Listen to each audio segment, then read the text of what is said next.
Hello, YouTube. Good morning. Happy Sunday morning to everybody. Welcome back to another fine episode of what I call Crossdeck. And it's just a name I came up, a naval terminology.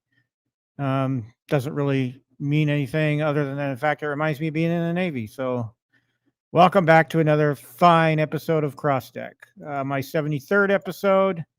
And thankful to everybody in the home arcade community that pushed me over 300 subscribers. Actually, I got a mention the other night on Super Game Room Dudes, which I saw actually earlier this morning when I was working out.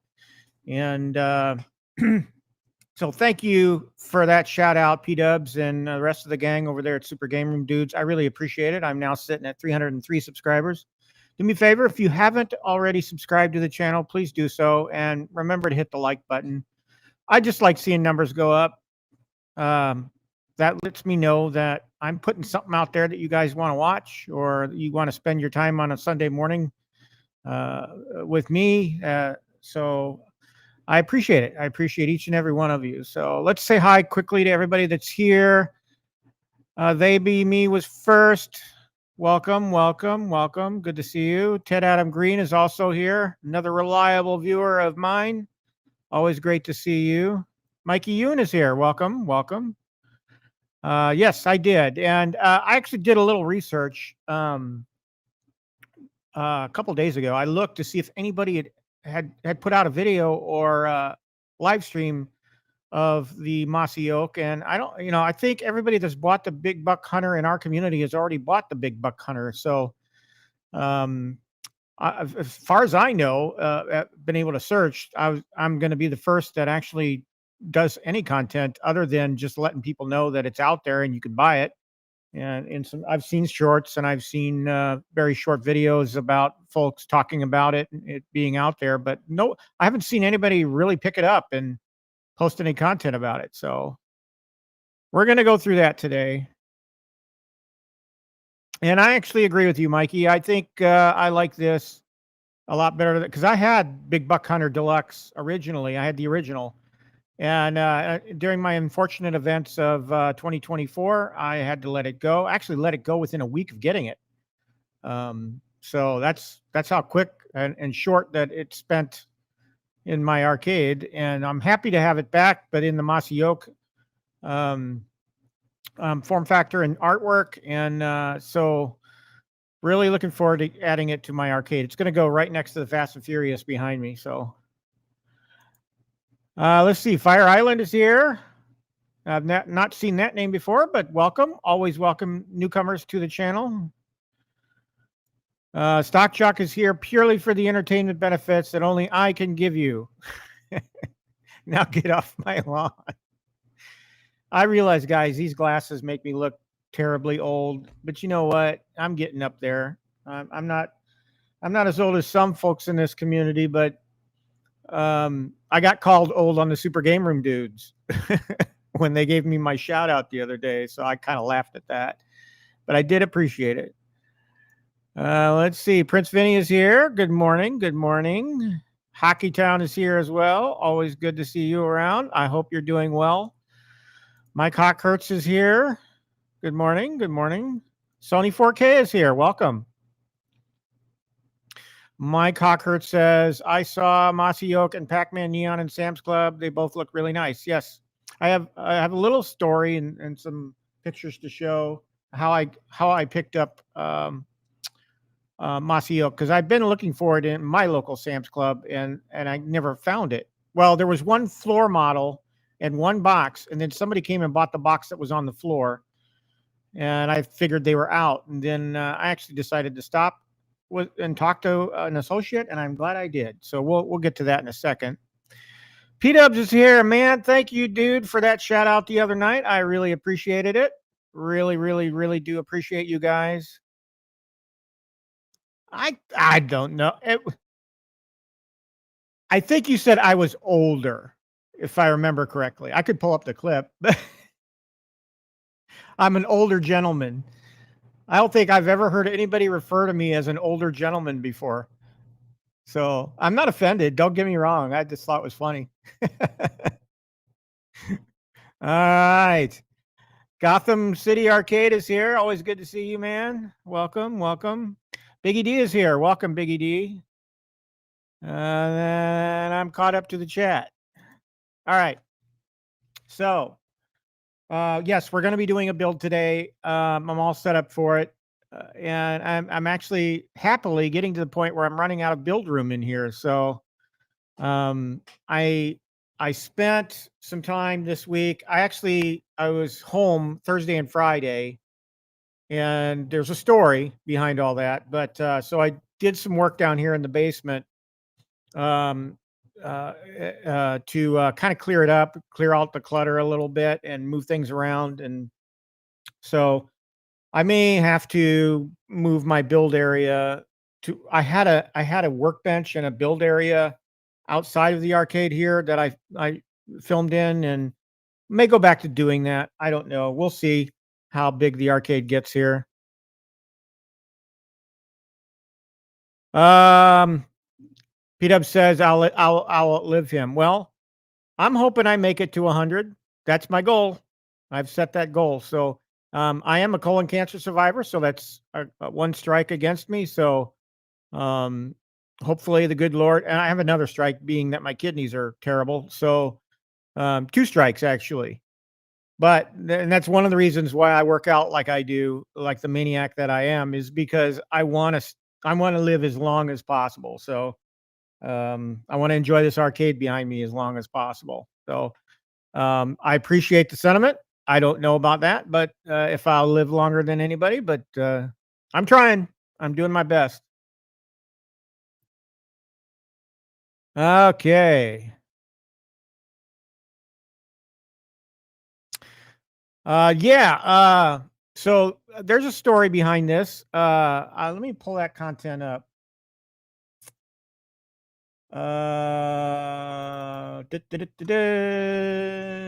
Okay, so I've been going to my Sam's Club a couple of times, or once a week, I think. And there was one box on the floor of my Sam's Club, and I kind of hemmed and hawed on it for a while, and I hemmed and hawed too long because the box disappeared when I went to go buy it. The only thing that was left was the floor model. So what I did there was there. I'm trying to share this out. I actually went and talked to an associate. I said, "Do you have any more of these in stock?" And what he said was, "Well, we should have like 6 of these somewhere." And guess where they were? Yes, sir. They were up on the top of you guys have been in a Sam's Club before. You know how they store stuff, extra stock up on in the rafters. So they had 6 of these bad boys sitting on a pallet above another pallet of stuff, which looks like tidy cat kitty litter. And so I said, "Well, can you get one of those down for me?" God love him. He went and got a forklift. And yes, here they are retrieving that a Arcade1Up for me. Now, if they were smart after they got all this down to get me the one Arcade1Up that I wanted, they would take all the rest of these off the box and just shove them out on the floor rather than put them back up in the warehouse. So, yep, threw it on the cart. And then this is one of the reasons I'm so glad I have a pickup truck now, because it's not hard for me to get one of these off the floor and bring it right on home. So that's exactly what I did. And guess what? Because of the coating I have in my truck and truck bed, this thing did not move in the 20-minute journey from this Sam's Club to my house. So, of course, the thing weighs 100 pounds, so it's not going to go anywhere anyway. But anyway, so that's the story. So when I bought mine, there were like 5 left at that Sam's Club, and I don't know how many are left now. For you local folks, that's the Sam's Club in just outside, or it's considered the Milwaukee Sam's Club, but it's just outside of Menominee Falls off of 45. So 4145. So you know where that is. Hopefully, those of you that are local to me. So they had 5. That was 2 weeks ago. I've been sitting on this thing for 2 weeks. I told you guys last weekend I was going to have a surprise this week. And this is the surprise. Well, there's a surprise that I haven't told you about yet. So we're going to build this thing, and then I'm going to throw in a little surprise. Some of you might be able to guess that, but we'll see.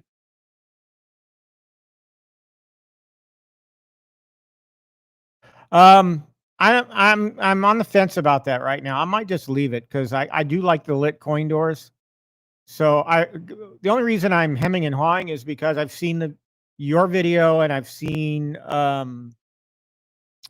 Multicade Matt's video, I think.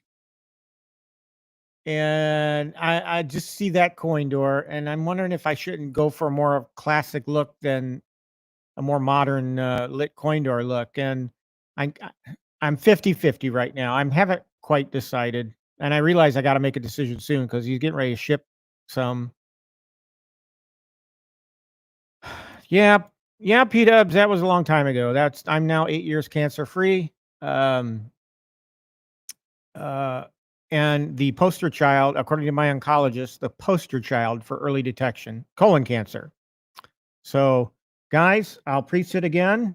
I know I've preached about it before. Get your colon checked. If you're of the age, it will save your life. It did mine because it was caught early and very, very treatable. So I had to go through surgery. So I'm missing a part of me right now, but still living, still living life and enjoying life. And so I'm glad to be here, because I think if I've been like a lot of people who don't want to even bother with colon or colonoscopies.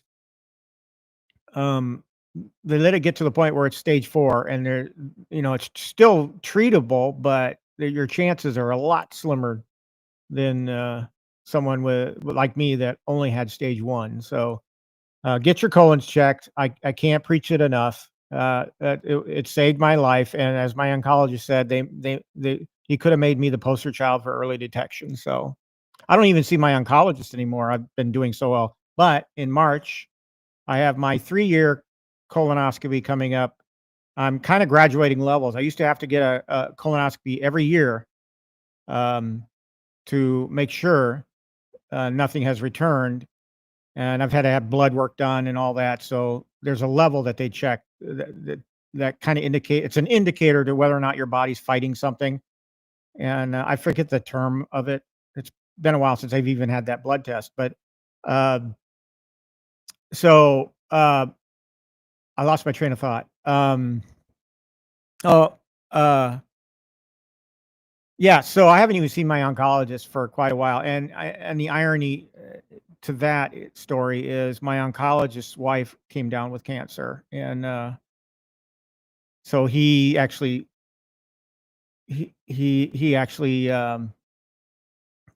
withdrew from treating people for a while. So that's kind of how I stopped seeing oncologists. So I got my 3-year check coming up. I'm graduating. I went from 1 year to 2 years. Now I'm at 3 years, and hopefully, cross your fingers, after this colonoscopy in March, I'll be able to graduate to every 5 years, like most people. So we'll see. Let's see. Biggie D says Alice Goes to Wonderland is sold out. Oh, well, I wasn't going to buy it anyway. I wasn't going to buy it until I saw some solid reviews from the community about it. I think that was the tack that I took.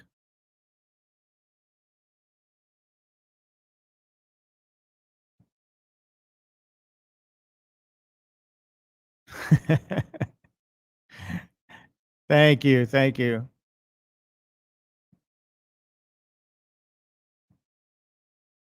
Yeah, my streams tend to be large. I don't really care. I mean, I figure people can pop in and pop out as they want, you know. Um, it's completely up to you guys. I don't mind. I do that all the time on some streams and as life gets, you know. Yep, that's the best news you can get is when they say, "Oh, you got no problems, no polyps, 10 years." I don't think I'll ever get back to 10 years. I think they're going to want to check me at the minimal every 5 years. So I'm hoping I graduate to 5 years this time. It is a pain in the butt, literally. No pun intended. Yes, Biggie D, I did see the news about the TMNT pinball. I saw that news that Wonderland's going to be coming out with one, and I also saw the AtGames news this week. I'm not sure how I feel about it. I am also of concern, like others have mentioned, that the artwork on the AtGames TMNT pinball is missing weapons, and that kind of bugs me. Same thing with John Wick, Stearns.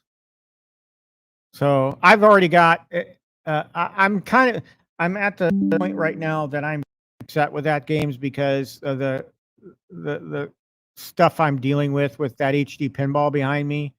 I did some further testing on that this morning. I actually bought a new USB-A to USB-A cable to replace the USB cable in that to just to rule out that it was the cable, because I know they're probably going to ask. So I tested that, still got the same issue. So my view is that with my HD pinball, the board on the ACP, the arcade control panel, is actually bad. So, and along those lines, I was watching Super Game Room Dudes, and Michael B and Nostalgia both mentioned the same issue, what sounded like the same issue that I had with my arcade control panel. And in both of their cases, they threw the original D-pad controller back in, which is what I did here in this case. That's got the original D-pad controller back in it. Now, do I want to go back to the ACP? Yes, I do, because I have the Metallica artwork on that ACP, and I want to make that pinball artwork whole again. So, well, it's been a few days. I did tell AtGames, I updated the ticket. I said, this is what I've done testing wise. I firmly believe it's the board. It's not anything software related. So if you guys could please ship me out another board, because they told me it was $20 plus shipping and handling. I said, invoice me, let me know when you can ship it, and let me know what I need to do to pay for it. And I haven't heard back from them. That was about 3 or 4 days ago. So I don't know what you got going on AtGames. I realize money's tight now for you guys. You've been letting a lot of people go, but it's so disappointing when I'm a huge fan of their products, but when things go wrong, I expect somebody to answer me in a reasonable amount of time. And they do publish on their site that it can take up to 5 business days. That's what they've put on their website. But it took them 2 weeks to get back to me originally. So I don't know. I hope for better things from them. So for me to buy a TMNT pinball from AtGames right now, no. There's a pause on me buying, other than pinball tables. I'm not buying any more hardware from them for the time being. So yeah, actually, there's the irony there is I considered going straight into the build. I wasn't gonna chit chat, but I realize that's part of my shtick. Why buck tradition, right? I do appreciate your sentiments, though, Biggie D. I appreciate it. I enjoy your show as well. I enjoy all the shows in the community. the positives ones at least. That's all I'll say about that. Let's see. Yeah, yeah. I don't know what's going on there, but they need to add some support people. And I realize, like I said, money's tight, but I saw your content on that, or was it? Where did I see it? I think it was your content about that, and I'm like, that's nobody's going to pay that amount. No, at least nobody in the community is going to pay that amount of money for a pinball with all 180 games on it and preferred support. Yeah, well, preferred support will let them call you back in 1 week instead of 2 weeks. I don't know. They need to make improvements though.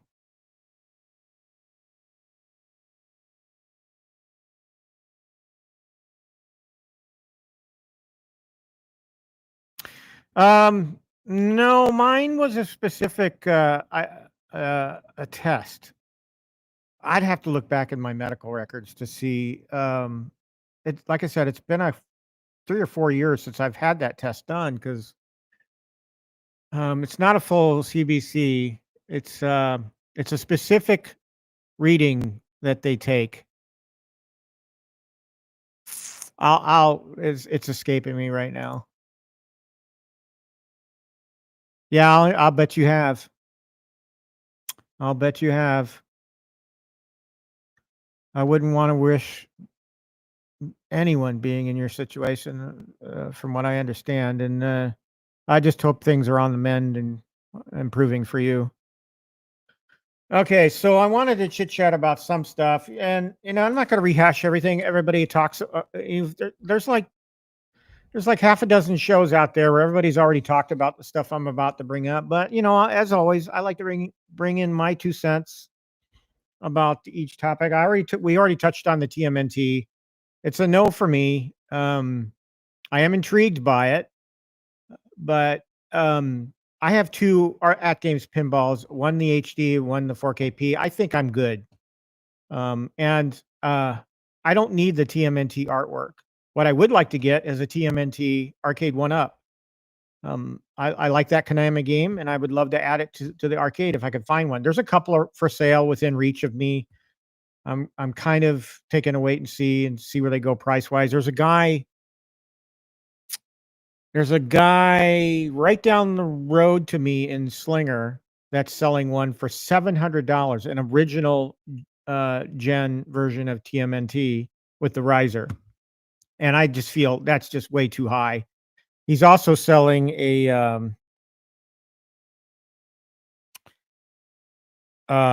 Defender. He's selling the Defender, and I posted about that one, asking if this was too much for this particular machine. And given the fact the control layout, I'd have to fix the control layout on it. I'd probably have to replace the monitor if it's a legacy. Probably has that same TN monitor in it. I don't know that for a fact, but I'm going to assume that's the case. But he's also selling that one for Actually, he's selling the TMNT for 750. He's selling the Defender for 700. So there's no way I'd pay $700 for either cabinet. So,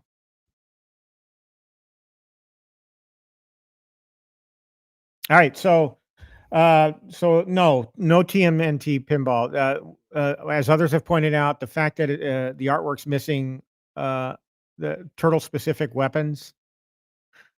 My memory of because I used to watch the TMNT cartoon back in the 90s with my kids, and that's their identity. How can you strip them of their identity? I get AtGames probably wants to sell this to families, to kids, and weapons are an issue for some families, but it kind of kills the nostalgic feeling that a lot of us have for some of these things because of the artwork. And so, no, I'm a no on the TMNT. Like I said, I'm good with AtGames pinball hardware right now, except for the fact that my ACP crapped out. But So I talked about that update. Let me tell you, it's been an eventful week for me. Um, I've been, as some of you might know already, I'm in information technology. I've been in information technology since the early 80s. And so I've seen a lot change, and I've had access to a lot of great technology working for a school over the years. And one of my responsibilities is for, I don't know, going on 25 years now, I've been the college's email administrator. So, and whether that's an in-house product, which we used to run Novell's GroupWise. I don't know if you guys are familiar with that, but I used to be the GroupWise administrator. And then we went into the cloud and now have a Google Workspace domain. But that Google Workspace domain this past week, and this is not the first time this has happened, but we had a bit of a lull. But we're undergoing phishing attacks. A lot of colleges around the country are undergoing phishing attacks, and so it's important that we stay on top of our game. Try to implement some tools to try and combat that. But you're not going to be able to block everything. So you have to constantly monitor logs, and Google provides a very good tool for looking at inbound email subjects and who's it from and that kind of thing. So daily, I've this past week I have been battling phishing attacks left and right. So I'm a little war weary right now, and not to dumb down the term war, but or make fun of it, but I've I've just spent, it feels like I spent the entire last week combating phishing attacks. And so I've been vigilant this weekend as well. I've been checking in at work. I've been checking the logs, making sure, because usually Saturdays they like to attack, and Mondays and Tuesdays seem to be days that they like to attack extra hard as well. But so far this weekend, we've been pretty much attack free. So that's been going on this week. But let me show you something else that's been going on that may have almost affected the arcade. I gotta stop sharing that. Stop screen sharing. Let's go.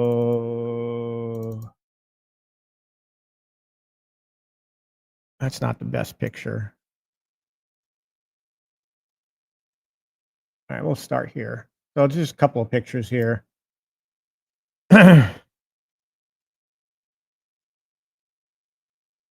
Yes, folks, I have joined the growing number of folks who have experienced flooding. Now, granted, my flooding was minor compared to others. A lot of people in the Milwaukee area here in August had their entire basements like we're talking feet of water in their basements. Here, I had a flood. Water was whenever we ran the washer and washer, or I put significant amounts of water, the water would bubble up through this drain in my basement. And this drain is right by my AC and heater unit and my water conditioner. And as you can see, a lot of soot came up with it, black soot. And so I'm guessing that the thing was clogged. So there's a lot more water here than you see in these pictures because I had already cleaned up a lot of it. But a short video, and this is the tail end of one gurgling sessions that it had because I had tested it with my water basin that's behind this view of the camera. And so, yeah, I confirmed that there was some sort of blockage going on in my underground sewer system. So I wound up having to stay home on Friday and wait for a plumber or a sewer guy to come out and diagnose my issue. Thankfully, they came early Friday morning and were able to take care of the issues. So they basically ran a snake where it needed to be run, and so, but the kicker here is that occurred like within 2 feet of my arcade. So I ran the risk of, thankfully for how somewhere my basement floor is a little bit slanted the opposite direction, so the water was going the other way. Had it been a more significant amount of water, I have no idea, but my arcade is safe. no water made it over here, but I was close, and that problem is taken care of. $500 later, an Arcade1Up later. I have no blockage issues. So, and I've been running laundry today, and I haven't had any issues either. So, thankful, very thankful. I didn't have a more severe problem than I did, and that the arcade was not impacted. So, let's see. B Kirby is here. Welcome, welcome.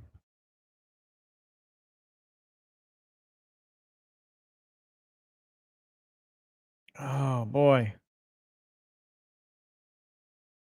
Oh, you got one of those. Those look nice. I'm kind of thinking about getting one myself.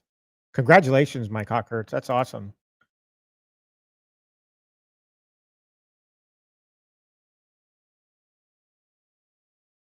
Oh yeah. See, I've heard this story from many people. Half the people in my department at work were out that week. We had all that rain in August, and um, I feel for them. I really do. I live on a bit of a hill. Me and my neighbor we're talking about this the other day. How blessed we are, because our sump pumps hardly ever go off, and that's why this confused me. I don't understand how this blockage could occur. And the sewer guy was kind of explaining to me. I had three things routing into this particular drain: the water softener, the moisture from the AC unit, and what else was going in there? Oh, my dehumidifier was running in there too. So you don't know what's in that water that's being drained in there. It could be, dirt, sediment, whatever, coming through those three sources. Also, as you do, and I learned this. I did not know this, guys. I'm 60 years old, and I never knew it's advisable to put a lint trap on your washer discharge hose. Nobody ever told me that. And guess what? I threw one on there after all this occurred. We ran a load of wash that night. I looked at it. You wouldn't believe the amount of crap that gets dumped into your sewer system from just one load of wash. Okay, so I'm going to preach it to you guys. Go to Walmart, go to your favorite hardware store. They have them in stock. Just a little lint trap sock that goes on with a zip tie on the end of your washer discharge hose. Don't let that stuff get into your sewer system. It'll build up over time. And so that's one thing he told me. He said it could have been that. It could have been these three water sources here, or it could have been something else. So, yeah, I learned about lint traps this week. I do not, but I have dealt with them before, Stock Jock, at work. We have flood notification systems in all of our communications closets, because our AC units are wall mounted above or near the ceiling, and their trays can overflow from time to time. And so, yes, we've had to put in flood detection systems in all of our communication closets.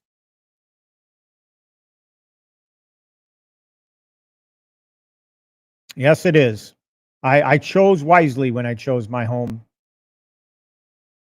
Okay, so we talked about AtGames, talked about the flood I had. The other thing that went on this week is there was a lockdown at my work. I unfortunately was not there. I fortunately was not there. But I'm also the camera system, one of the camera system administrators, so I have full access to the security cameras, and I was able to identify the perps, and they got away though. There's three of them masked. So I wasn't there because I was working from home that day, but I was able to see what was going on from my perch in my home office. A lot going on last week, just busy. I'm always busy. So Iconic. I haven't talked about Iconic a lot on my streams. Number one, because I'm not really interested in those two cabinets. I'm kind of curious about the Street Fighter cabinet, but where Street Fighter is concerned, I kind of want to get the Yoga Flame back. So, because I love that artwork. I know a lot of people don't. I happen to love that artwork. I'm a big fan of the color red. As you guys see, I'm wearing red today. I'm wearing this. I don't know if you guys get the reference where this is from. Let me move this out of the way. Stockchuck might get this reference. But I will only say that I am a native of Indiana. So that probably triggers a memory. But anyway, I do like the color red, and I'm if they make purchase available, if Iconic makes a purchase, I'm kind of waiting to see what Iconic does next. If they do a cabinet from the 80s that I really love, maybe I'll jump in on an Iconic then.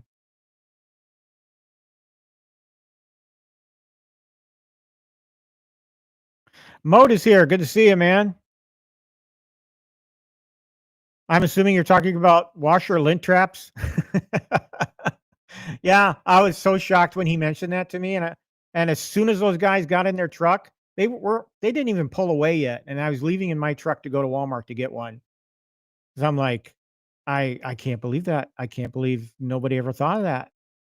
And whoever owned my house before, and so I went and bought, I bought 2 boxes of them because they come at Walmart. They come in boxes of 2, and it's a really tiny box too. So you kind of have to look for it in the plumbing fixtures aisle, and they come in boxes of 2, and I bought 2 of them. So I have 4 lint traps. 3 of them, one is attached, 3 are ready to go. He recommended I replace them like once a month or once every couple of months because they're going to accumulate lint over time. And the other thing he told me that I didn't know about is that drain in the basement. He recommended I dump water in there like once a month. Just don't take a bucket of water and just dump it in there to try and flush out everything that's in there. And he said do the same thing for the sump pump. Now my sump well is constantly dry because no water ever accumulates in there. So he said, because that being the case, you need to dump some water once a month into your sump crock just to make sure the sump, number 1, works, and number 2, there are no clogs backing that up. So,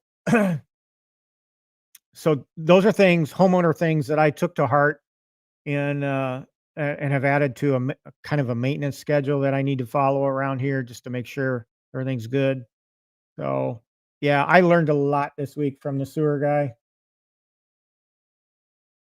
So.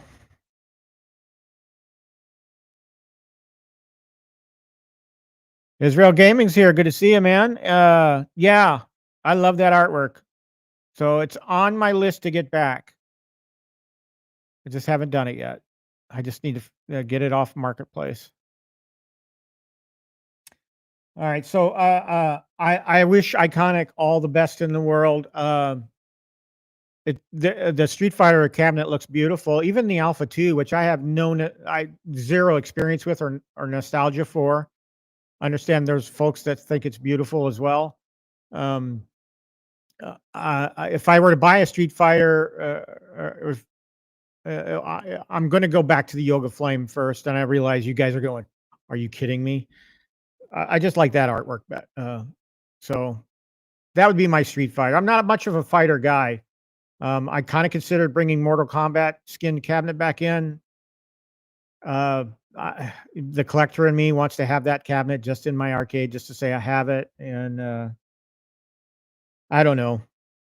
I'm still hemming and hawing over that. So, but the Street Fighter cabinet I want is the Yoga Flame. So I wish them well.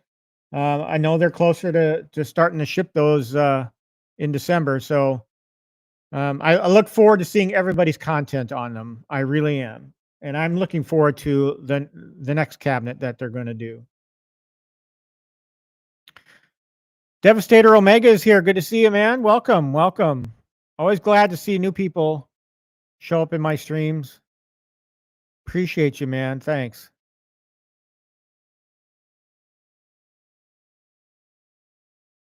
Yeah, I mean, I like the artwork on the original Mortal Kombat cabinet that Arcade1Up did. Well, actually, the deluxe I like better with no riser, but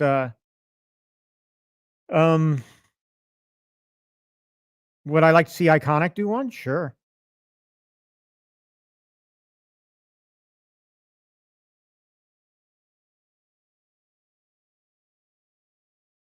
Oh, that's interesting. That's actually kind of a good idea. I would love to see that, man. You gotta share it. If you do that, you gotta share it. That does sound like it'd be cool looking. You all saw my live stream. Was that early Thursday morning? So let's move on to basic fun. My live stream early Thursday morning,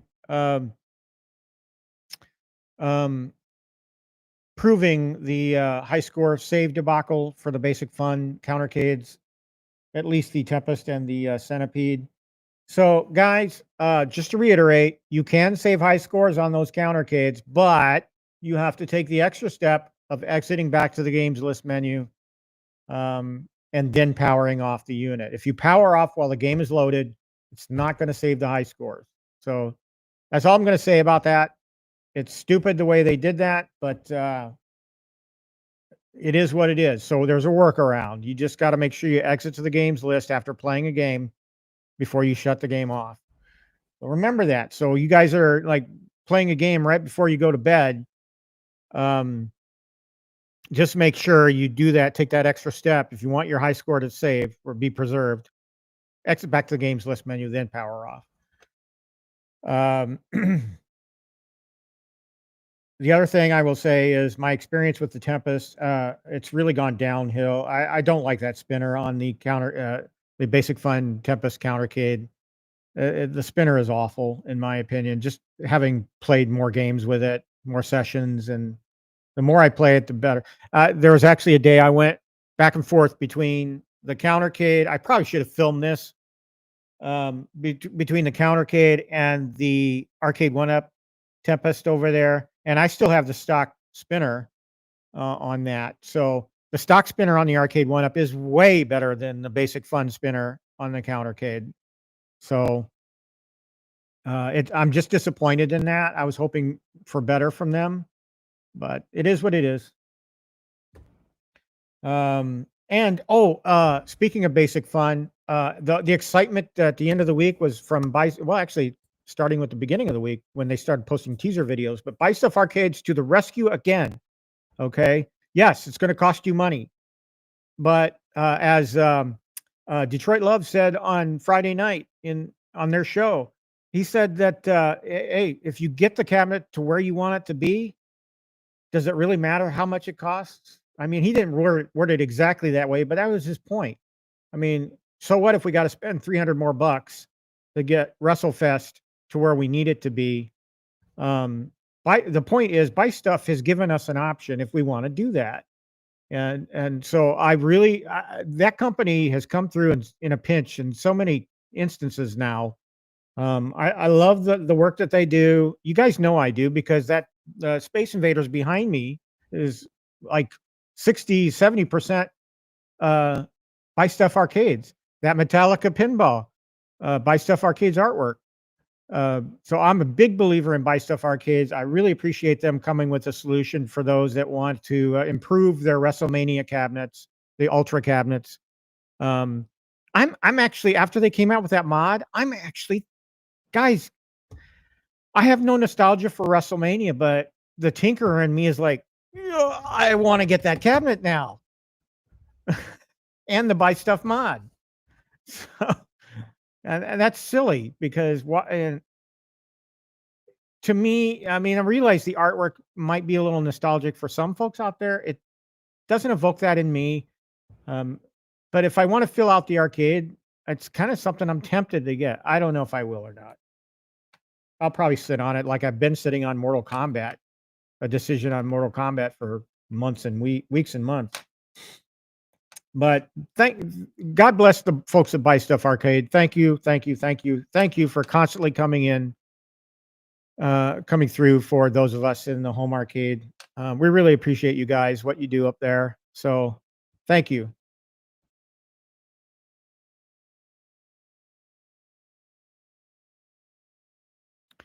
Yes, that's the other news this week, Mike Hawkhurts, is that Basic Fun came out with a firmware update for their counter series because of the A and B button issue, where and I'm not totally familiar with the game, but supposedly A and B allowed you to run in both Dodgeball and the WrestleFest games. So if you have the WrestleFest Countercade, be aware that there is a firmware update out there for you. I don't know how hard or how easy that update will be. I don't have a WrestleFest Countercade and probably won't buy one. So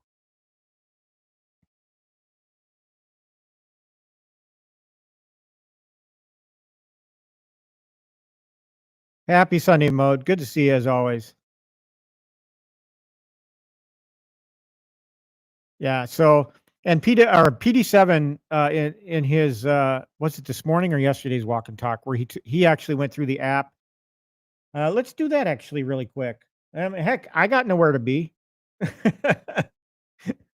So if you guys want to hang out, I mean, let's just I got it up here.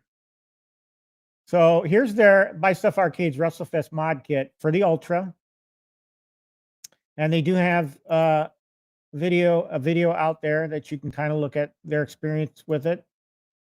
But your options here, you can get the main kit. You can encoder board. I don't know why anybody would go with this unless you're using your own box.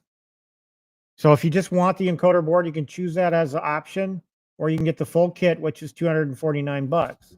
So we'll leave the full gaming kit in there. Let's say we'll add a USB fan. It's only $8. And yes, that's another option. They came out with a deck protector. So that was nice of them. And then if you really want the artwork to be more closer to arcade accurate, throw in the wrestling stickers. Oh, this was $10. Okay, $10. We'll get the extra stickers. Now you can also upgrade the monitor right away to a 19-inch monitor if you want. I'm not gonna choose this option. I'm gonna go the same route that PD7 did. And you can also add a mini riser to if it's too short for you tall folks out there. If you want to raise the cabinet up, you can go ahead and get either a 3-inch or a 5-inch boost to your WrestleMania Ultra. So just checking our price now with all the options, we're up to $307 now. All right. So that's $307 on top of the cabinet cost, which right now with the $100 off coupon is $499. So, you know, you're in it. Well, you got to throw in shipping too here. It's probably going to be over $400, I would imagine, by the time you throw in tax and shipping. So you're looking at spending like $900 in total for your WrestleFest cabinet to get it to where you want it to be. Is that worth it to you?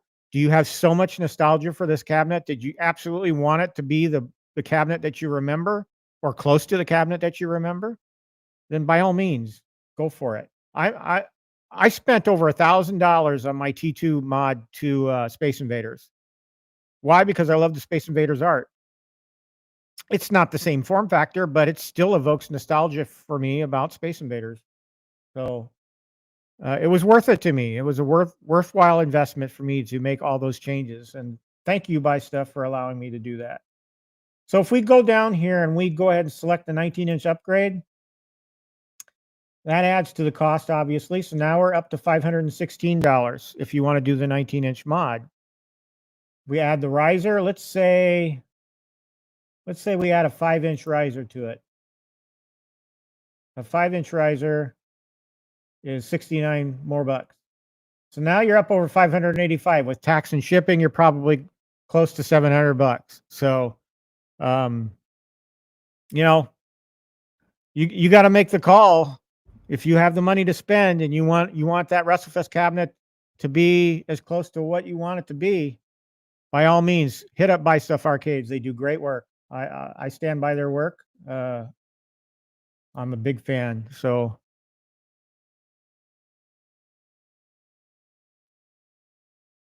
just catching up with the chat.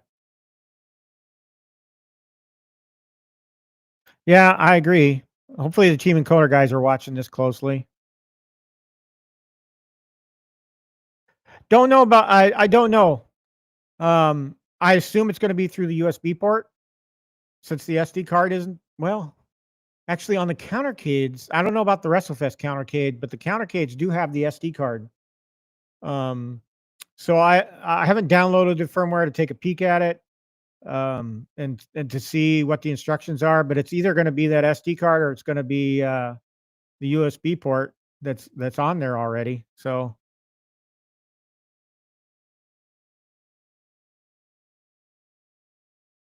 And you bring up a good point, Sony. I'm actually thinking about getting the Star Wars kit.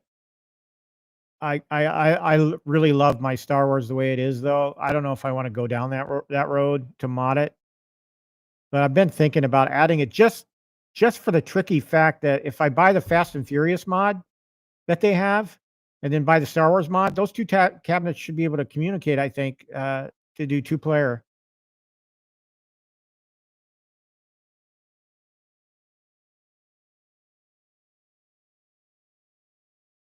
B Kirby says he loves the Buy Stuff Arcades mod on the Star Wars. I'm thinking about it. I think PD7 also has it. As long as I can still play my Star Wars games on it, I'd be happy.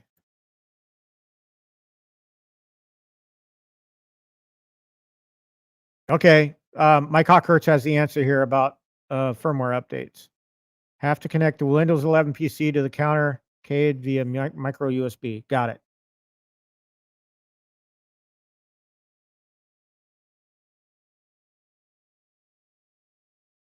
Oh, man. We got to get to the build, guys. So we're almost at an hour here already. Let's do that. Let's jump into the bit. Well, first I'll mention Arcade1Up has a new claw machine. You've all seen it. The SpongeBob SquarePants. No, I'm not getting it. My gal and I are the only two that ever set foot in this arcade, and she hasn't indicated to me that she has any desire to get a claw machine in here. So I no. Yes, there stock jock. There is no SD card on the Ultra model. There is on the countercade though, which I found was odd. Why would they put them on the countercade and not the Ultras?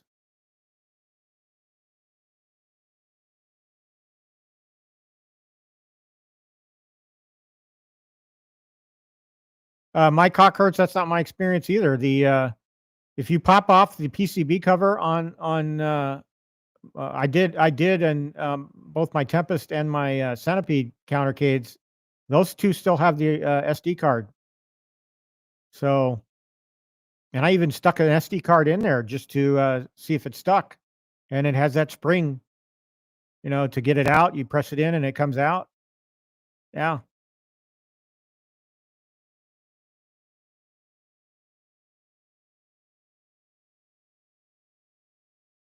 That's good to know, Sony, because that's on my wish list.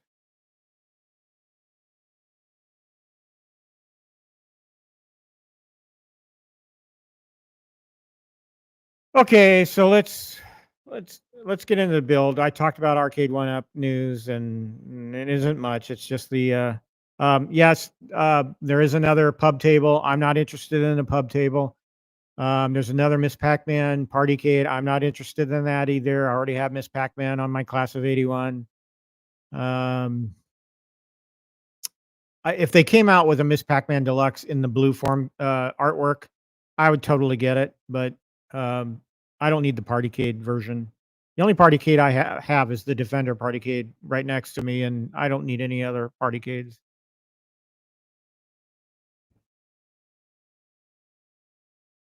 All right. We're going to jump into the build. Let me switch mic sources here. Testing 1, 2, 3. Test. Testing. Yep. All right, we're good. Let's get to business here. Stop sharing. Close that. Close that. Close that. What camera views do I want? I didn't even adjust my camera 1 here. Let's turn on the lights. All right.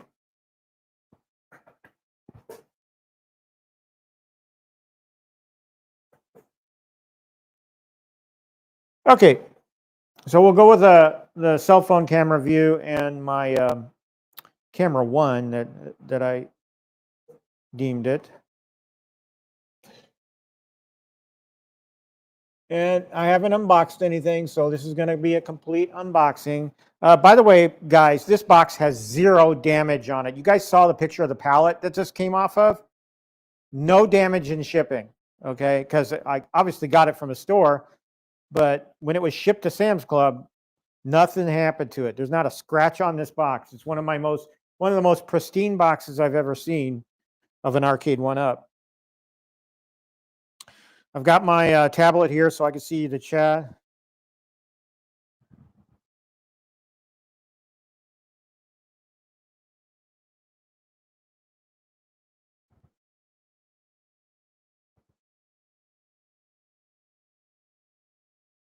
All right, here we go. Yeah, that box is pretty. I think I'm going to turn on the house lights too because it's too dark.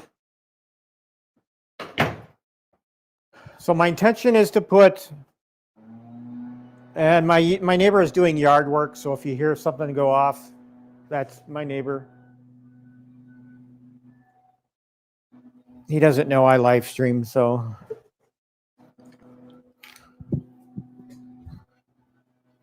Not, you know, it's Sunday and it's a nice day out there, so everybody's probably out doing yard work. So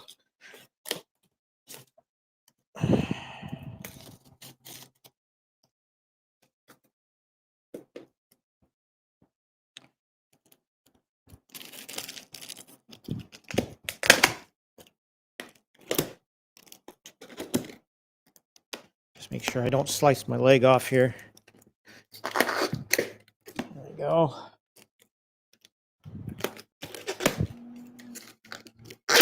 And I will be probably hitting up Sam's Club and Costco later today, as the gal and I have decided we want Papa Murphy's pizza tonight for dinner.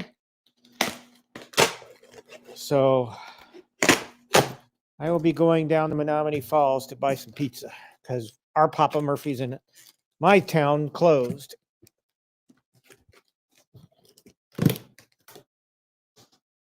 All right, here we have our standard Arcade1Up documentation. Standard packing situation. Looks like we've got 3 boxes. No, well, this might be filled. Well, maybe it's not. So we've got 1, 2, 3, 4, and then your side panels.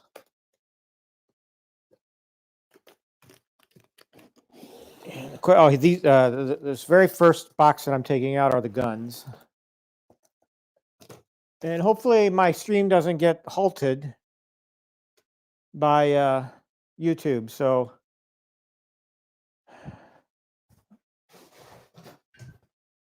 but any idiot can see that these are not real. I mean,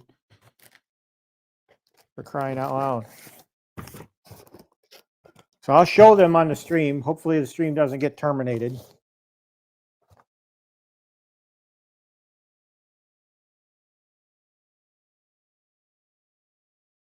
Yeah, my cock hurts. I do have grandchildren, and whenever they visit, that would be the only reason I get a claw machine is for them. But they don't visit very often because they're way far away from me. So, which is sad, but it is what it is.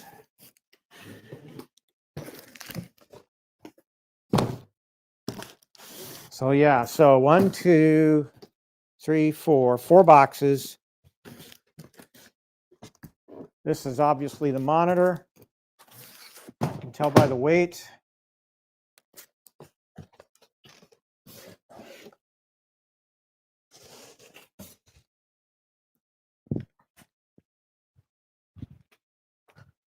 I'm going to bring my trash bag in here so I can.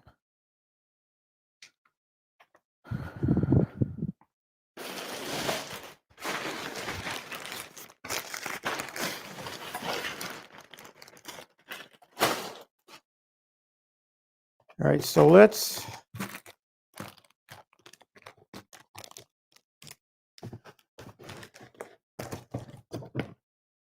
So the guns are in here. and attached via some rubber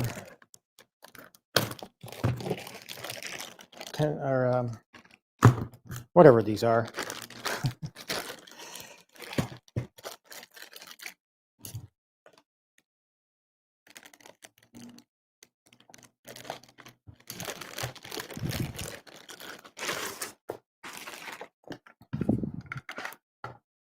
Connectors. Okay.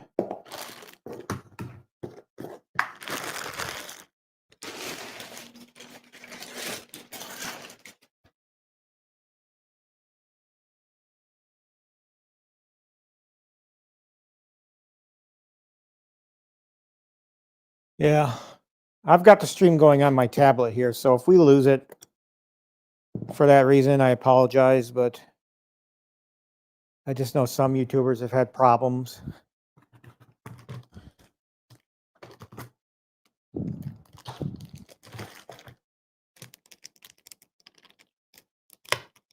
I think that that particular update to the retro shooter guns that came out, someone held it up during a live stream and the stream terminated.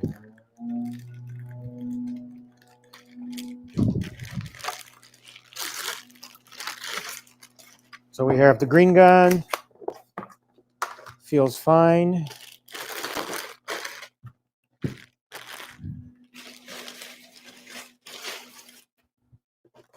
I don't think there's anything in these side pods. I think that's just filler. Just going off the weight. So we'll toss that aside. I'll actually put the guns to the side.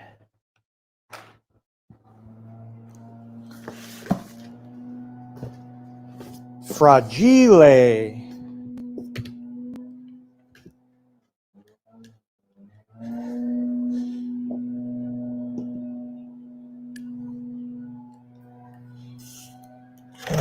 Yeah, I kind of want the Time Crisis as well. You know, because it's a unique cabinet, and one of the prettiest ones I think that Arcade1Up did.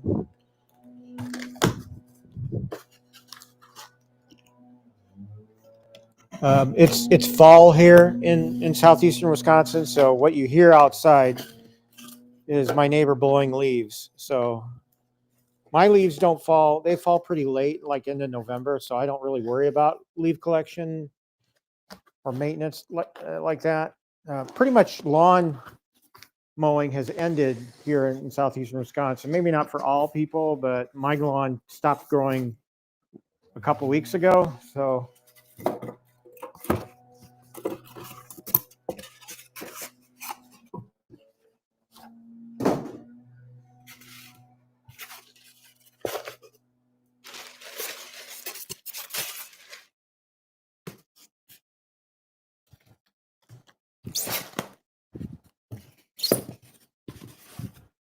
I always use contractor bags from the hardware store when I do an Arcade1Up build.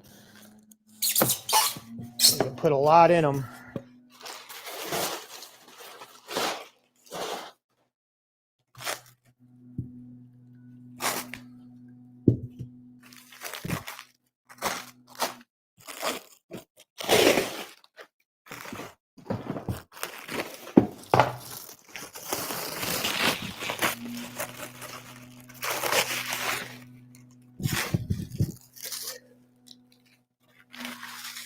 Yeah, mode it sure is, isn't it? I mean, the colors are changing. I actually asked the gal if she wanted to go to Pike Lake, which is near where I live, and because the colors there are beautiful this time of year, and she was kind of tired. She had a bad week too. I mean, just things, you know, Murphy's Law applies. Anything that could go wrong went wrong. All right, so here's the monitor.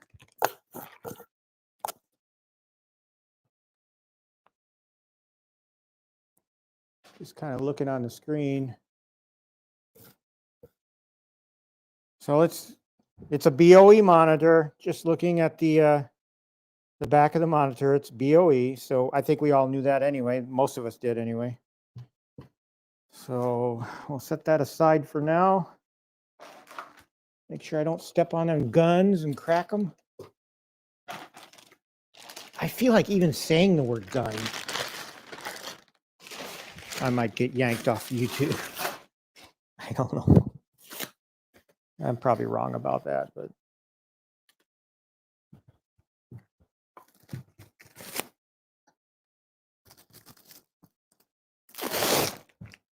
Always fun building these things. I actually enjoy going through this process.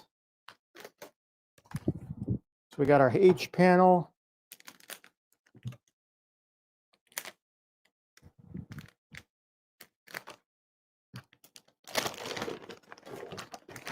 Each component seems to be individually wrapped. So we got our H panel with all of our serial number information on there, standard Arcade1Up stuff.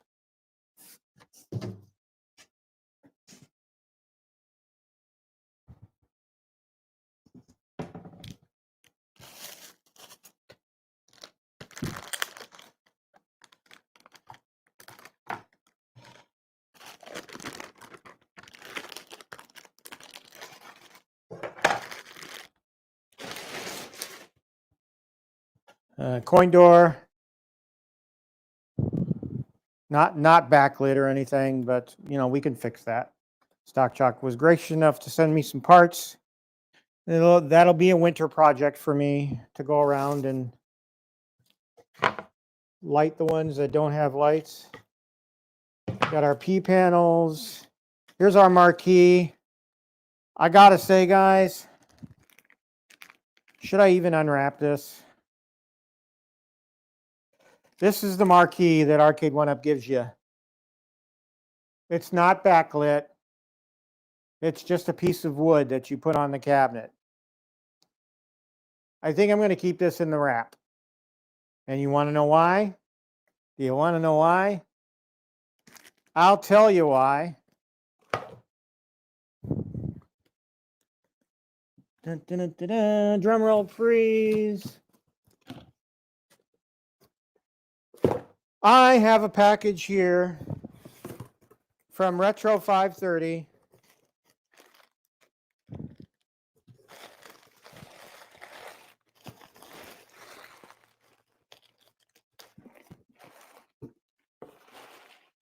Looky at this choice looking marquee from Retro530. Laramie over there. Yes, guys, I scooped this off of him immediately after he announced he had orders up for these again. So here's his marquee, backlit marquee. I went for the red. You know, he gave you two choices of antlers. You could either have the standard brown or you can get red. But I felt that with the Mossy Oak cabinet, the red would look really sweet. So we'll figure that out once we get to installing the marquee. I'm not entirely sure how this gets installed, so this should be fun. But yes, we're going, and just to hold it up. So here we have the Arcade1Up, and then we have Retro530s. So again, Arcade1Up is just wood.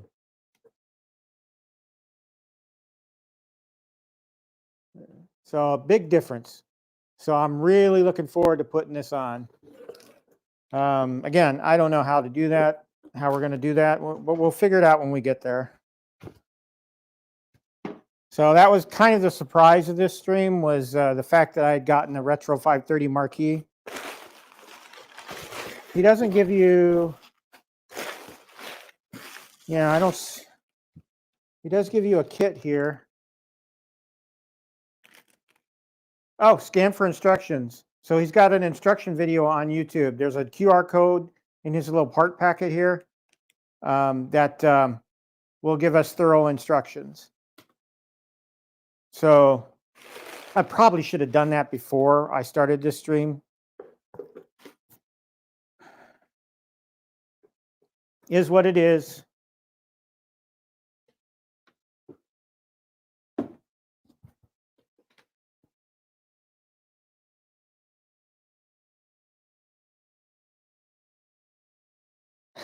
Israel, that's funny.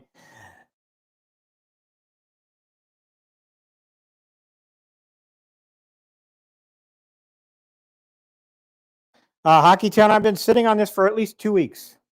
I've had the cabinet for about 2 weeks, and I've had actually Laramie shipped this out to me really quick. I mean, within a week I had it.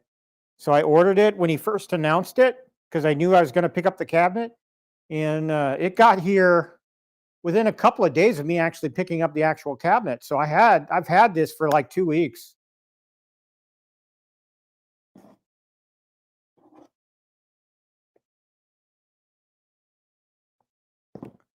All right. So let's get rid of more of this pack. I just want to make sure Laramie didn't pack anything else in here that I'm not going to toss. He does a good job at packing this and shipping it. No damage whatsoever in it. So Retro530, thank you very much.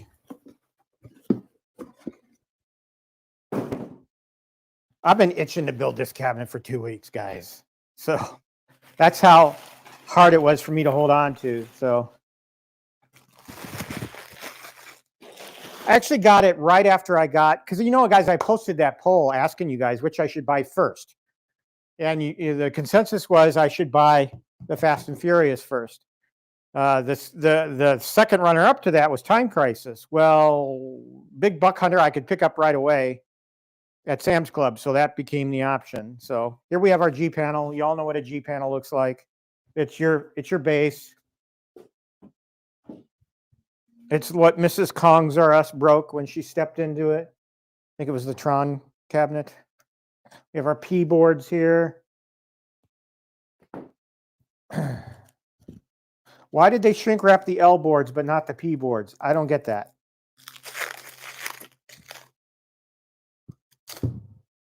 That's kind of odd.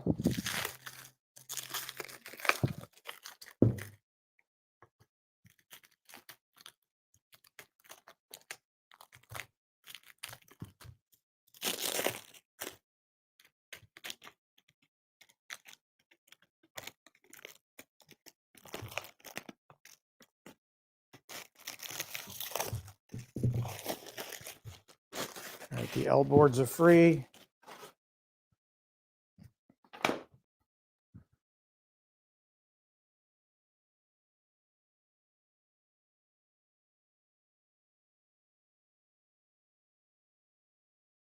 Interesting. I didn't know. I haven't spent a lot of time on Retro530's website. I don't know everything that he has, Sony 4K, but I'd like to look and see what he did for Tron.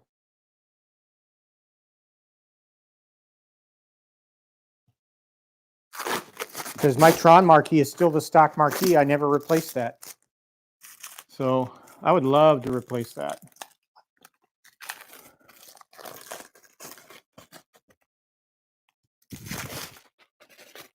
M panel.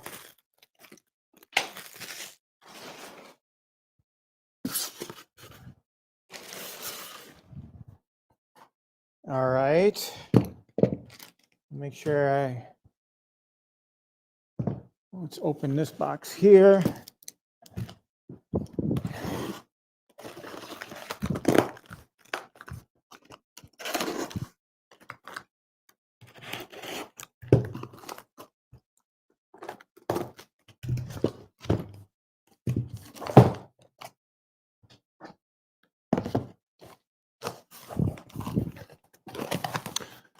Miscellaneous pieces. We got our parts and pieces there.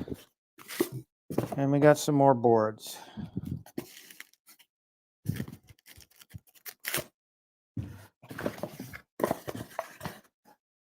Again, I had the original Buck Hunter Deluxe, and it only spent a week in my arcade. This time around, I think I'll be able to keep it longer, because I'm in a much better place financially than I was back then. So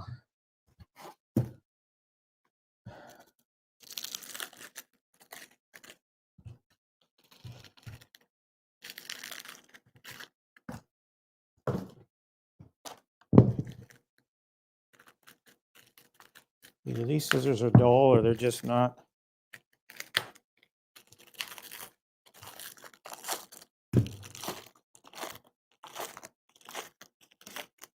J panels, which hold down the, and we have a couple of Ks. All right.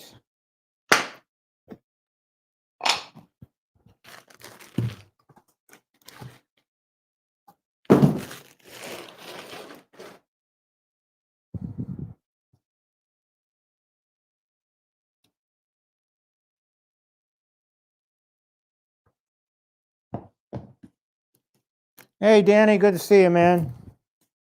Welcome. We're building the Mossy Oak Big Buck Hunter today with the marquee from Laramie at Retro530.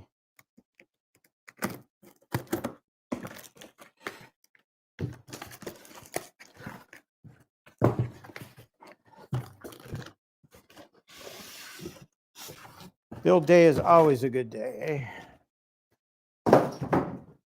Always exciting.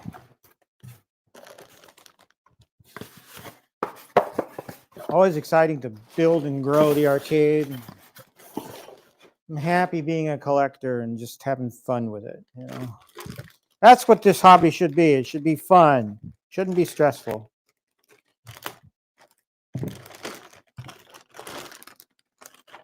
All right, so here we have the control deck, slots for the weapons, standard Arcade1Up buttons, speaker in the middle, on-off switch, volume, and we got our connectors for the weapons.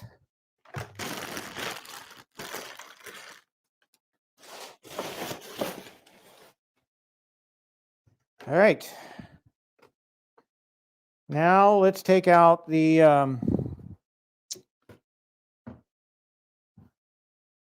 well, first of all, let's just get our parts and pieces together. We still got to take out the side panels.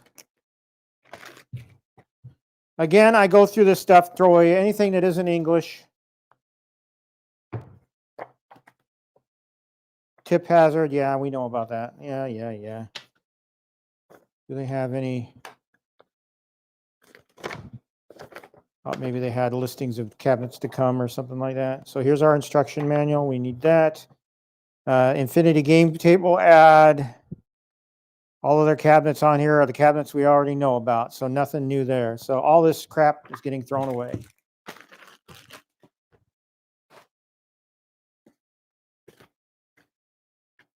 Except for this one. I was going to throw that away. I need that one. It's the English game manual.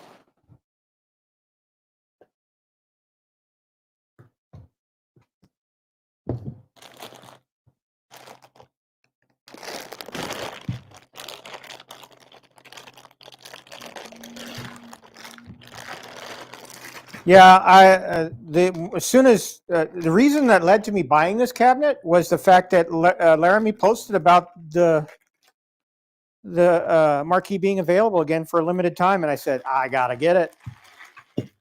I gotta get it. So I actually bought the marquee before I bought the cabinet. That's the hilarious story.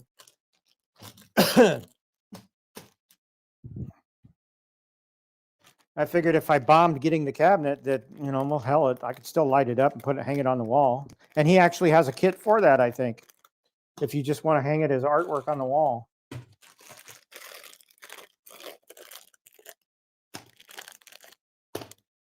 I kind of lay my parts out in letter order.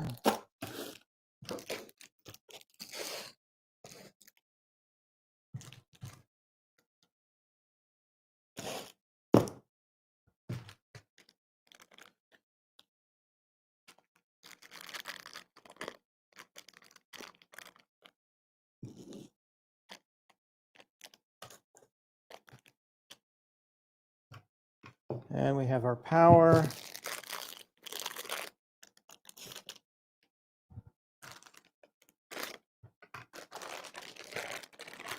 Spare parts and wall connector I do not need, so I'll just set those aside.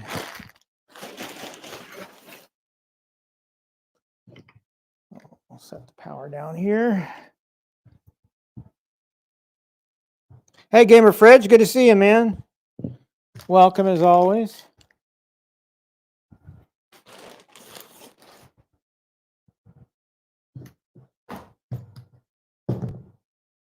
I'm tripping over the stupid power strip that I have here.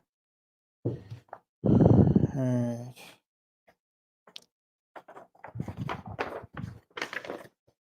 Open it up to step 1 here, which is, of course, doweling everything.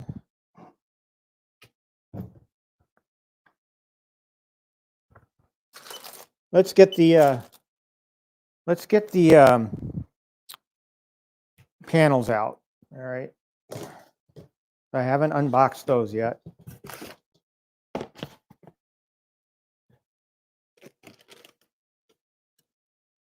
Again, no damage whatsoever to this box, as it came straight from Sam's, and Sam's had it on a nice pallet for shipping.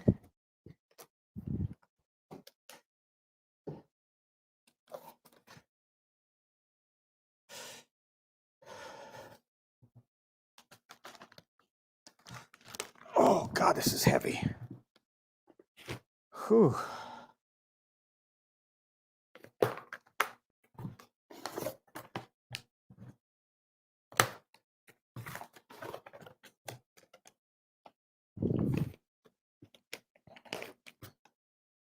I gotta go get my water because I'm like parched.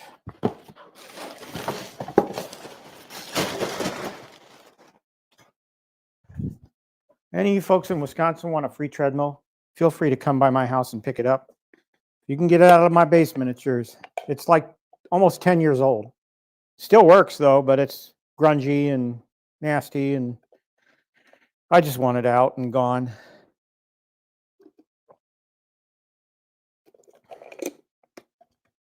That hit the spot. I don't feel good about putting the water there.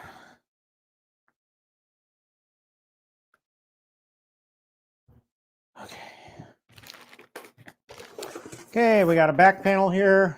This would be F2. The other back panel, F1, with all the electrical and tipping information on it. Here is our kick plate. I'm going to call this the kick plate because that's where the coin door goes. Let's unwrap it right now.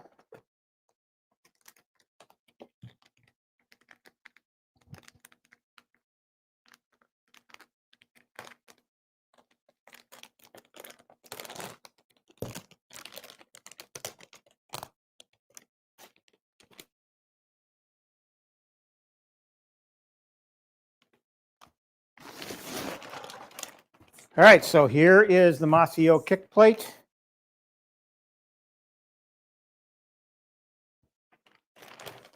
It's kind of beautiful. It's upside down too. There we go. I just like the wood grain finish of the artwork. And I think the red antlers on the Retro530 Marquee are going to look great on this cabinet. So I'm pumped about getting this thing together. Get it? Pumped? Pump action, shotgun, that kind of thing. I'm full of puns today.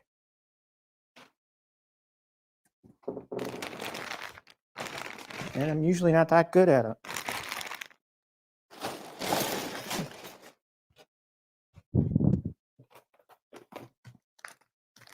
And here we go with the main panels.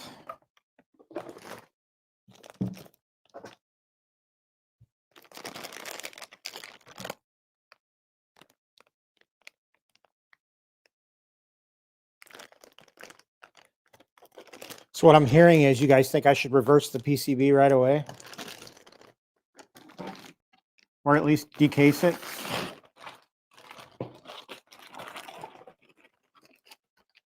Oh, God, that's gorgeous. Man, look at that. Just look at that. Just the art. I mean, that's beautiful. I do love the artwork on this.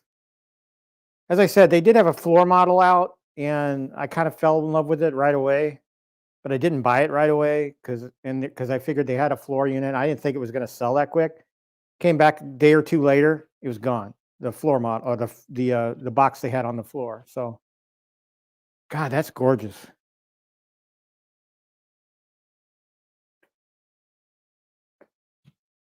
All right, that was panel E1.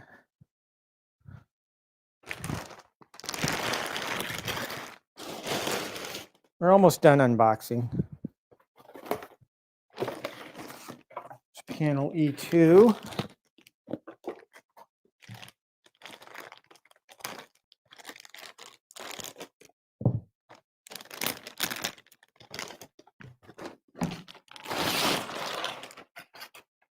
Same reversed artwork on the other side. I mean, if you look really close when you shine a light on it, you can kind of see, you can see where they ran like something to put the artwork down, but it's not really, from a distance, it's not. This is interesting because right here, there's an upside down mossy oak tree, and it says Bottomland on the bottom of it. But you can see the cabinet artwork is upright, but right here on the back of it, I have to look on the other piece, see if it's on there too. But there's a tree, mossy oak, with the words mossy oak in it. It's upside down, and so is the word Bottomland. That's interesting. This is panel D1. So just taking a peek. No, it's not on here. It's not on the other side. So that's interesting. I did not notice that when I looked at it at Sam's Club.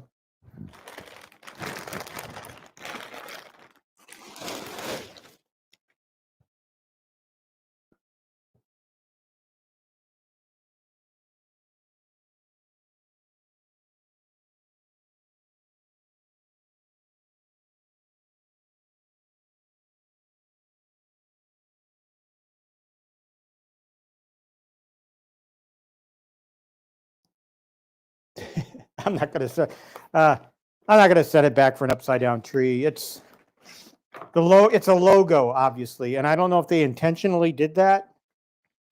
I'll take a closer picture of that and post it to my community page so you guys can see it. I'll do that a little later. So the E2, this is the bottom panel. So just scanning this, artwork is great. You got your Raw Thrills, Play Mechanics, and Arcade1Up logos, and your licensing information. All right, so this is actually right side up, where you get part of that logo on the top. It says Bottomland on the bottom. That's interesting.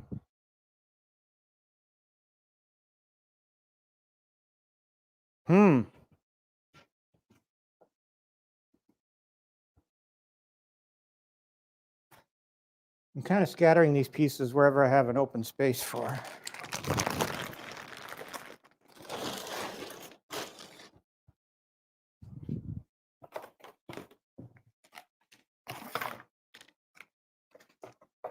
All right, last piece we have to unwrap. I don't see that logo anywhere. Oh, yes, I do see it.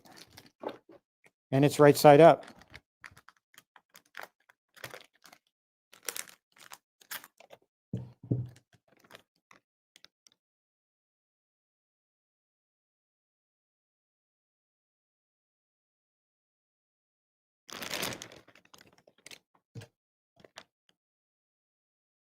DW is here. Welcome, DW. So you have one of these, and your writing was upside down on it too.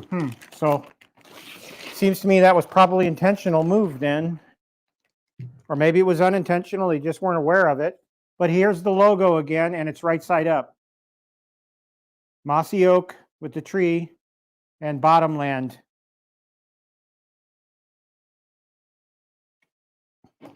Maybe that was intentional. Maybe that's just a little quirk they wanted to add. I don't know.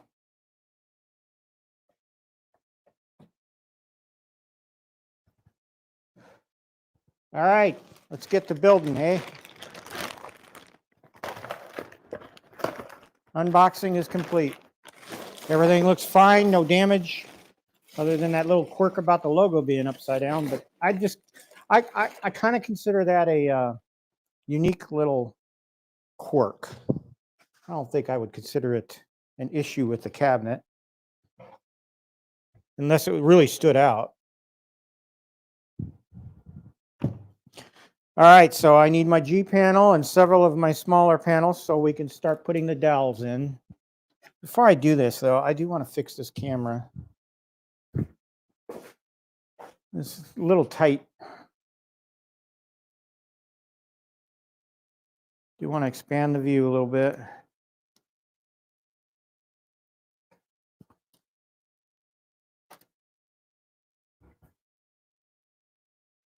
Okay.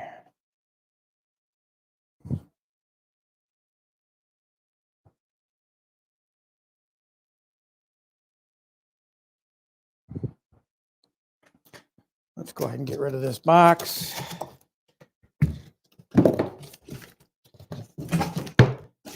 Again, a pretty box. I mean, it was just pristine. It's rare that I see an Arcade1Up box that hasn't been tossed around by FedEx or UPS a few times.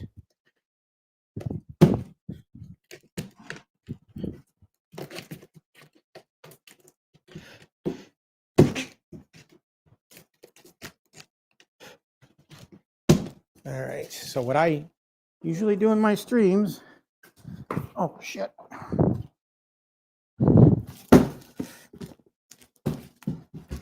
Usually stand it up on my little stool here.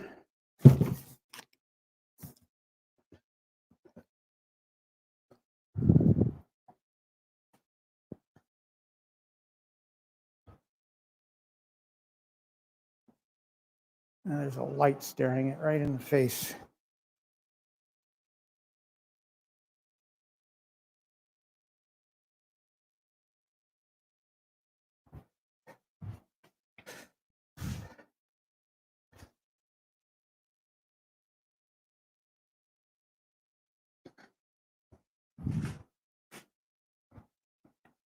That's better. All right.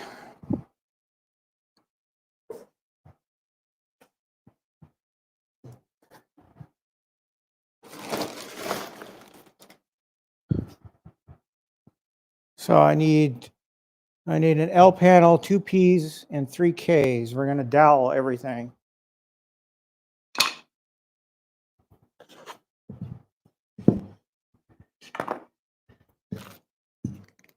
I'm going to set Laramie's stuff off to the side here so I don't lose it.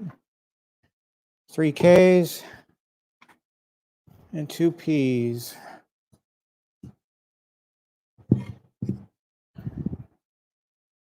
We're going to open up our bag of A.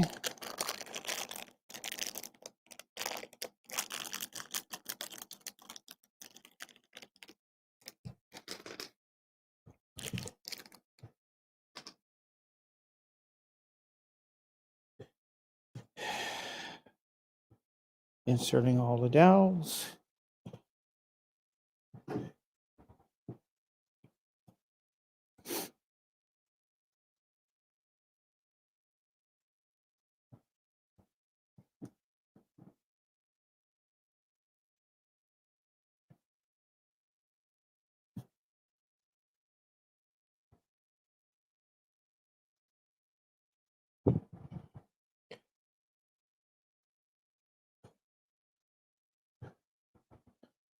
May wind up taking this sweater off and getting warm already.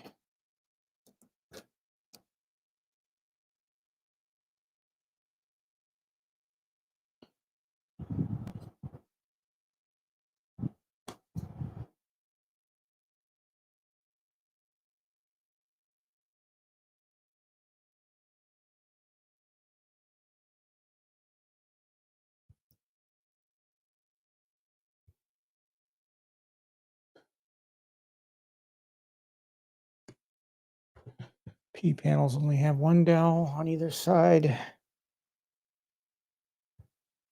You build enough of these and you kind of feel like you can build one, with your eyes closed.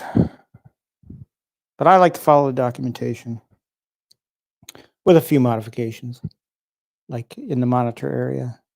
Step 1 done. Step 2. As with all Arcade1Up builds, you start with the G panel, right? So what we need is panel D2, which is right here.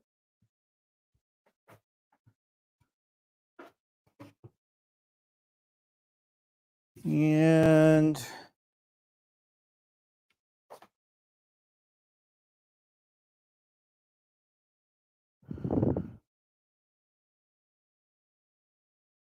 I'm thinking about this because, again, orientation is key.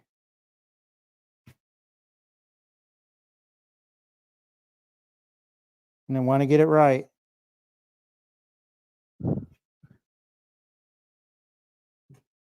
This is your base, so it's obviously got to be orientated correctly.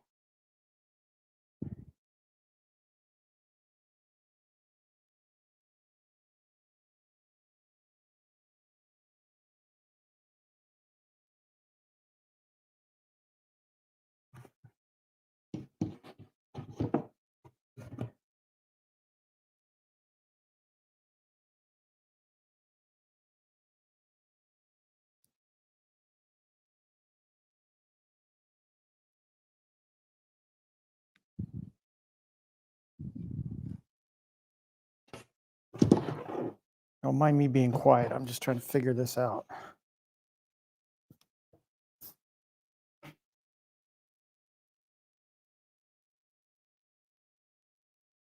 This doesn't look like this looks like the front.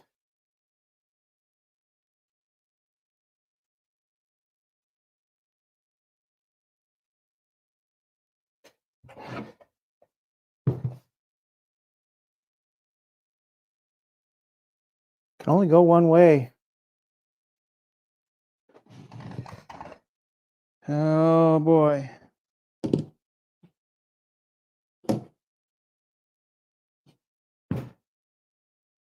Because I think this little groove here has to be for the panel, the kick plate. So it's got to go this way. Got to go this way. And it's not really well illustrated in the book. All right, we need to unleash our B screws now.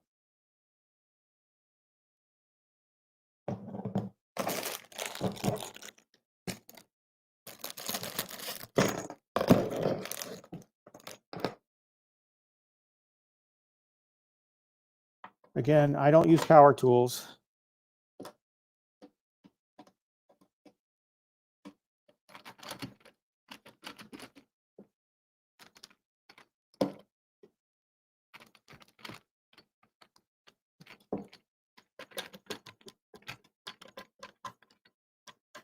One thing I did not see, I did not see covers. Oh, yeah, they're here. Never mind. They're all black. I think that was a design choice. Brown probably would have been a better choice.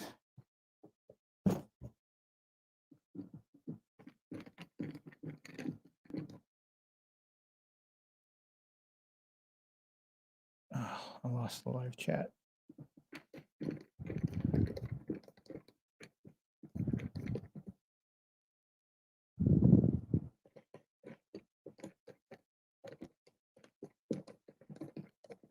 Oh, B. Kirby, that sounds great.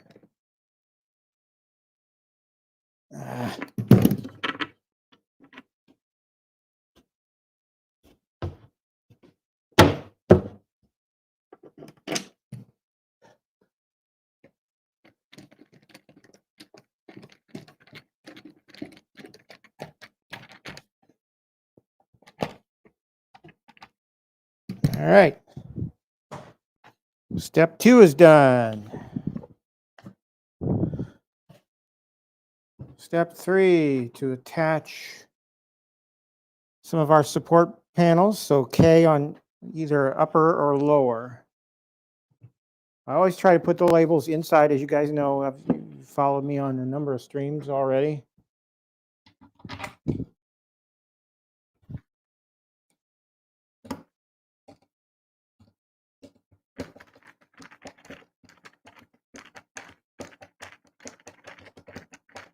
I need to know how that Laramie marquee is going to go in, though. So when we get to the marquee part, I need to figure out if I can do this before I put the thing together.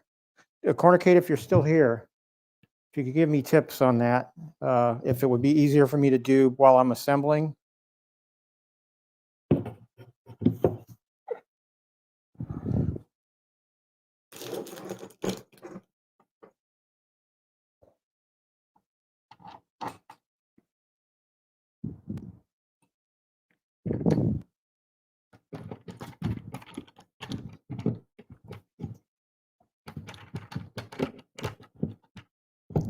screws fighting me? Why are you fighting me?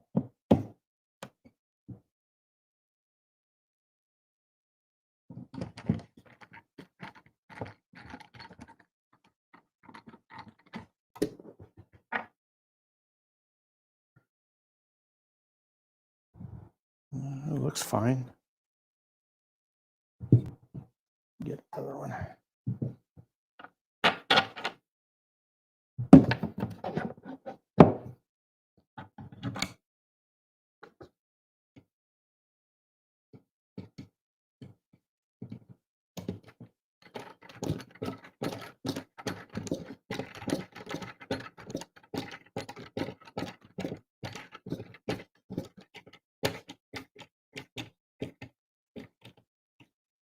All right, so our K panels are in. Step 3 is complete. Yeah, in his parts packet, he's got screws in here. So I suppose I should bring up his instructions. It's a QR code, so I don't know how I'm going to do that when my phone's being used as a camera right now. Again, should have looked at his instructions beforehand. All right, well, now we need the E2 panel to close this up. So we're going to turn this.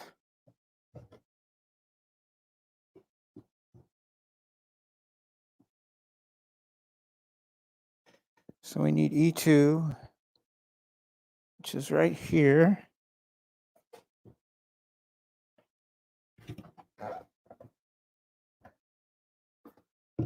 Must say the bases go together really quick.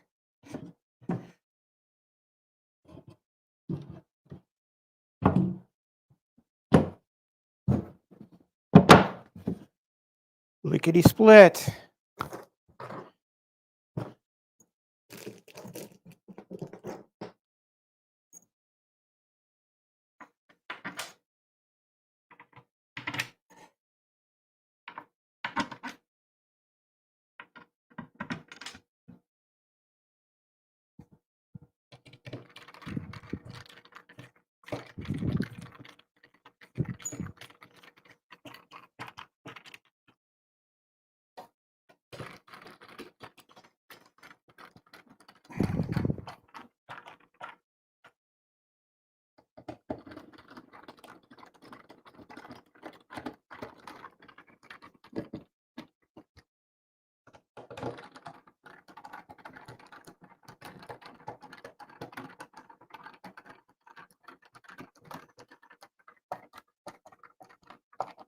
All right. Step 4 is complete. Now we're going to work on the coin door. So let's get this assembly off.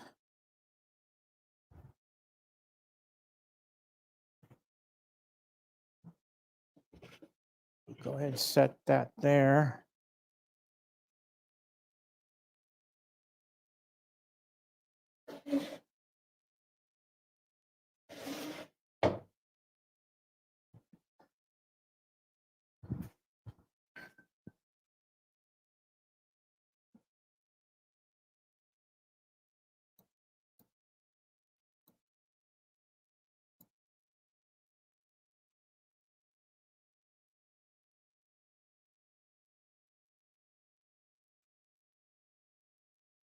Okay.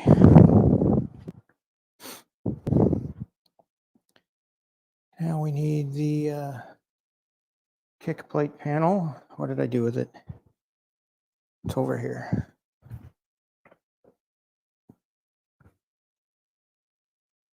Look at on the kick plate, see if that logo's on here too. Yes, it is. And it's upright.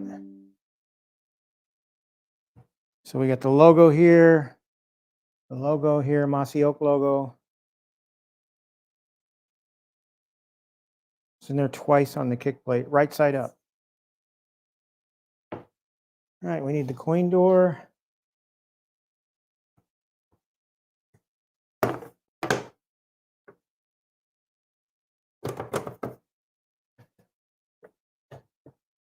And we need the J&K parts kits, which are the screws and the covers for the coin door.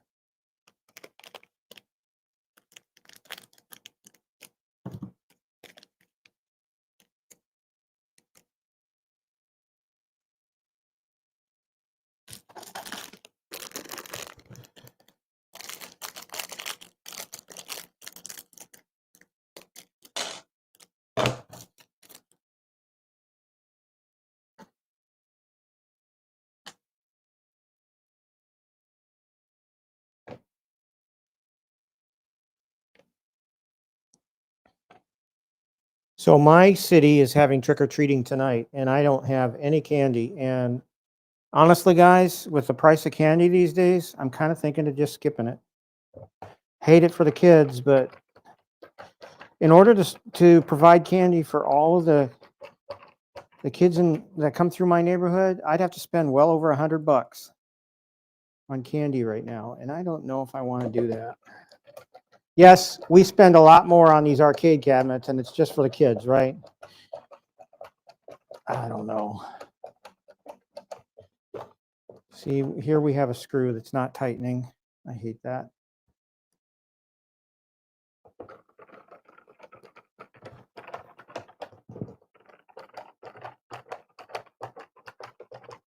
That one did. This one is not for some reason. I'm just going to leave it.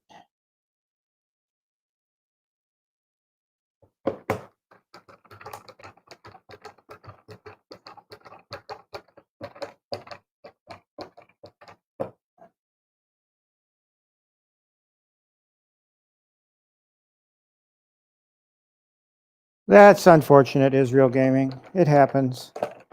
My backyard, my patio backyard is like a minefield right now. I got to get out there before our first snow and clean all that mess up. Not today, though. I think today I'm going to relax. All right, the coin door is attached. Step 5 is complete. And now it wants us to put it in.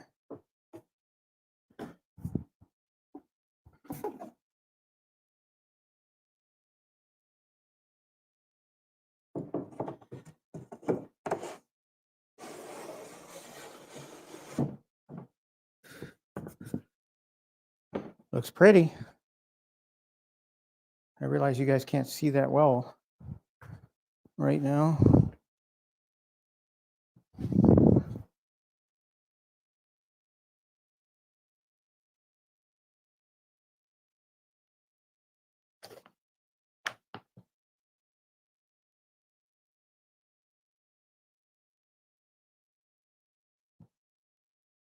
All right, now we're going to start with the top.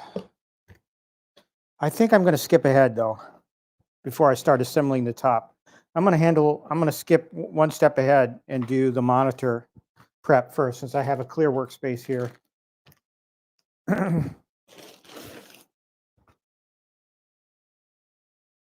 So let's go ahead and prep the monitor.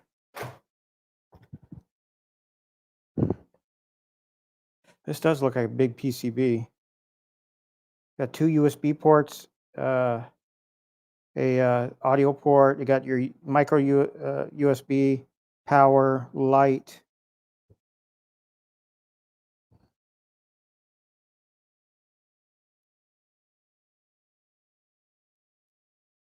Kind of wondering if I should decase that right now.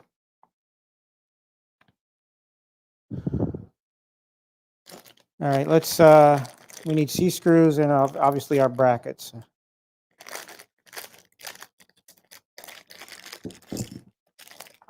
So again, I'm skipping a step where we start assembling the panels, just because in order of having available workspace, this makes the most sense to do. So we need C-screws.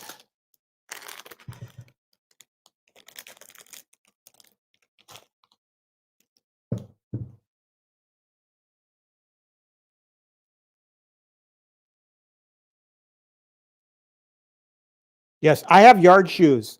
They're old running shoes, but they're actually green, which kind of goes with the whole yard work theme. But whenever I do yard work, I put on a different pair of shoes. So if they do get sullied, I don't have to drag them in the house and use them the next day.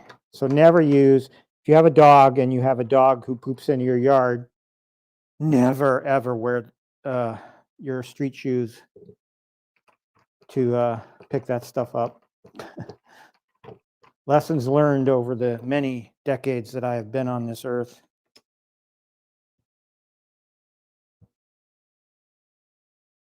We all have life lessons that we pick up over time that maybe our parents didn't tell us because they figured it was common sense or whatever. So some things we learn by doing or experiencing.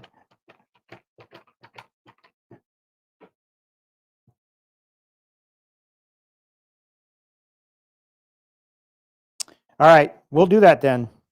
All right, we'll open it up. Now it's cool in my basement, but you know, one of the first things I did too was I opened up the case in my Star Wars pinball because that was one of the cabinets that was experiencing heat issues. And but it's a steady like 60 some odd degrees down here in the basement, so I mean, it doesn't get too hot down here either during the summer. It's always the coolest room in the house. So I haven't had any overheating issues yet, but knock on wood. So we'll look at that while we're doing this, since we're here.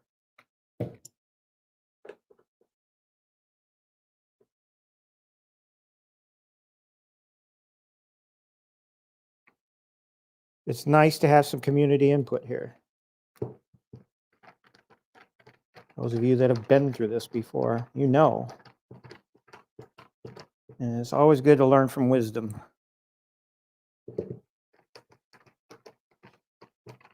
Now that first big buck hunter, I did not do that. Of course, it was only here for a week, so I didn't have it long enough to where it would encounter an issue.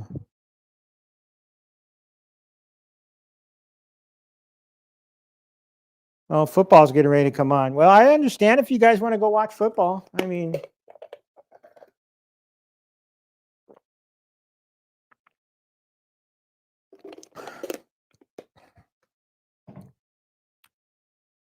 I record it via YouTube TV, so I can always watch it on a delay if I want.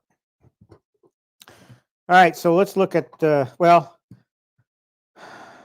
what order do I want to do this?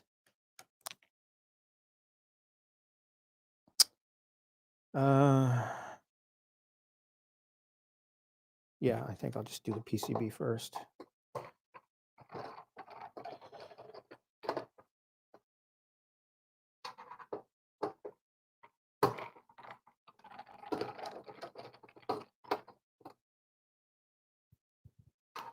I do have some Velcro that I might be able to use.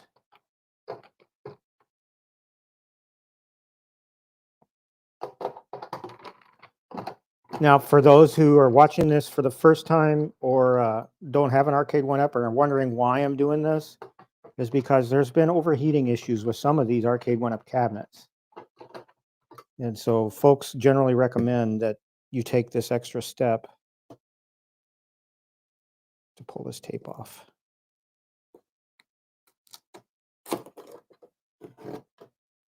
And give the PCB as much air as you can possibly give it, because basically this is an oven right here.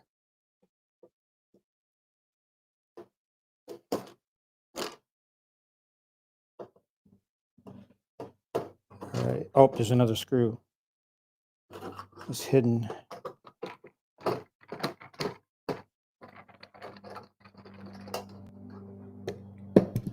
right, just be very careful, because your monitor is attached. I'm just thinking about the best way to do this. Now, guys, did you take the PCB out of the case entirely? and just kind of Velcro it to the monitor, or what?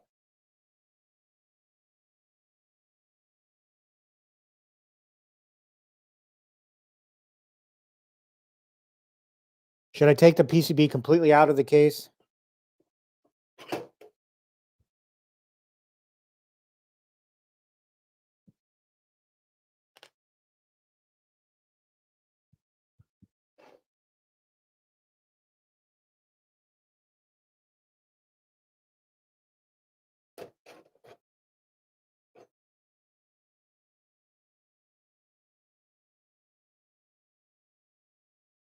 Because I don't have enough slack here to, well,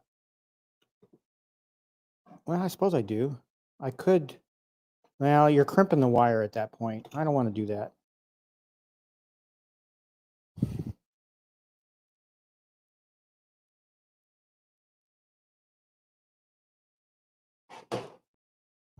Actually, right there might be good. All right, so let's get some Velcro, double-sided Velcro. I generally use this stuff for artwork, but it comes in handy for PCB mounting. I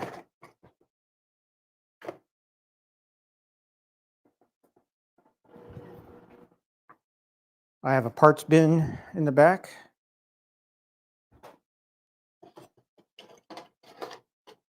Actually, right there would probably be good.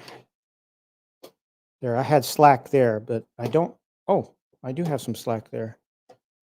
Hey, all right, we're in business.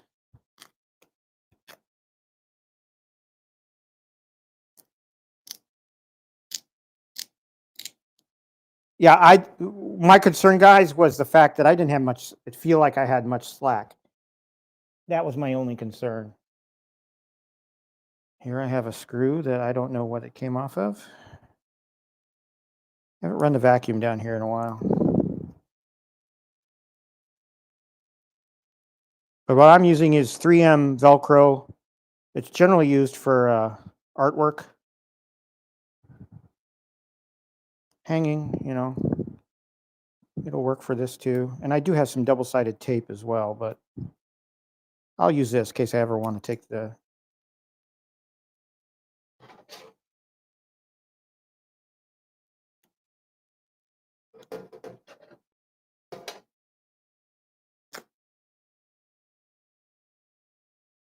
So we're attaching some Velcro to it. We'll peel it and just stick it to the back of the monitor.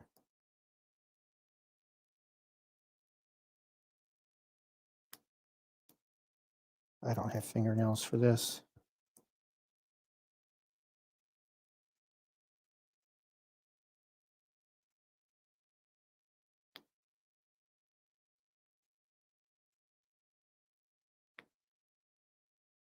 Oh, Jesus.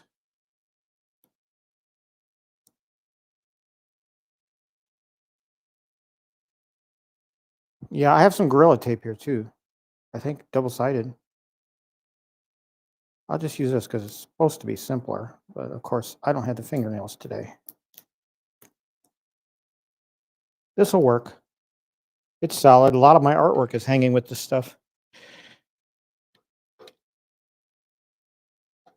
All right, so let's...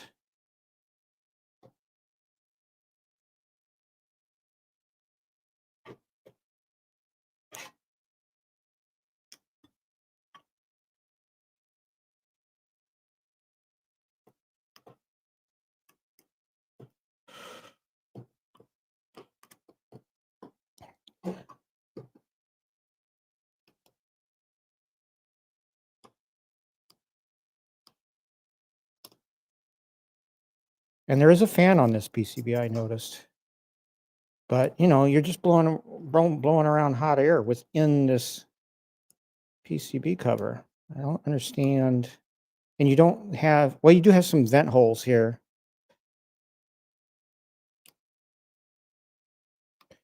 Never a girl around when you need one. The fingernails. Oh, no.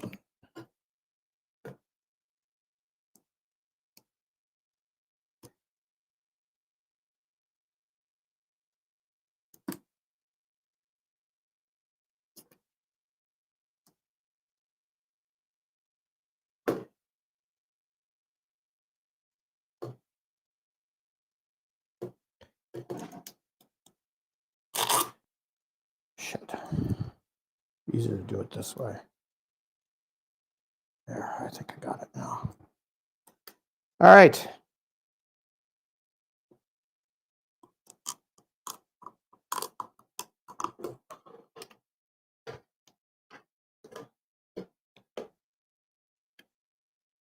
Just stick it to the back of the monitor. I don't want to damage the monitor, so there we go.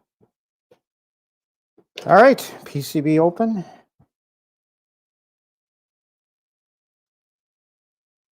Yeah, as you can see, they have a fan on here, but it's not enough, really.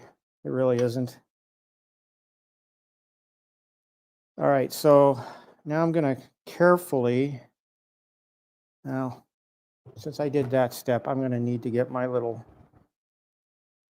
trick to prop this up so I'm not crimping those wires, setting it down on the other side. I've got a pair of old running shoe boxes here that I use. Haven't used them in a while, but I've kept them for this purpose.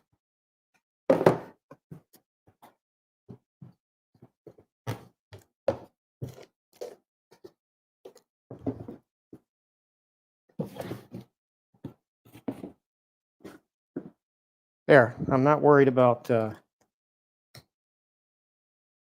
messing around with crushing wires and stuff.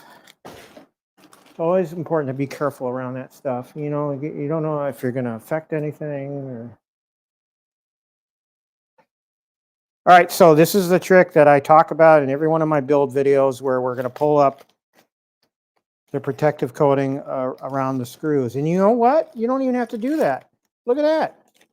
Holy crap on a cracker there, Arcade1Up. You finally did something that made sense.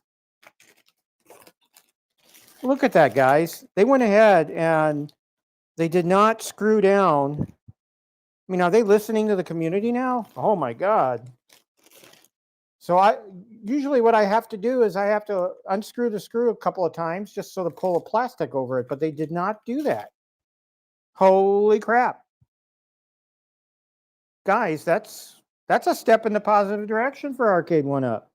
Got to give them credit.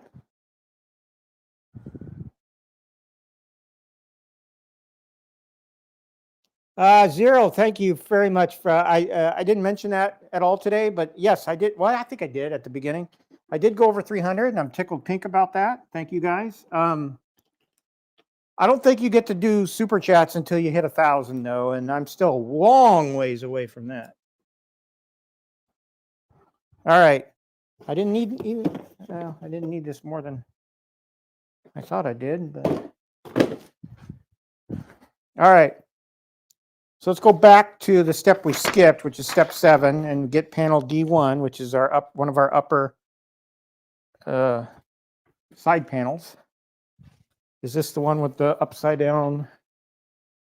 Yes, this is the one with the upside down logo, which I think is kind of cute in its own right. Orientation is everything. I do want to put, you know what? I want to put the J pieces on both of these panels first. It's just easier. So let's do that. I'm going to do it on this piece first, and I'll do it on the other one.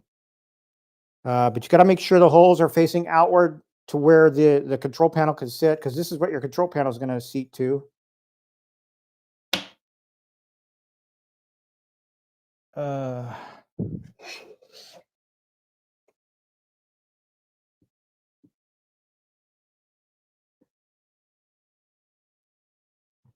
I'm just looking at this. Trying to gauge, because the illustration is kind of showing another hole. And I'm not, there's 2 holes here, which you would think would be the ones that you use. All right, I'm going to need the D screws.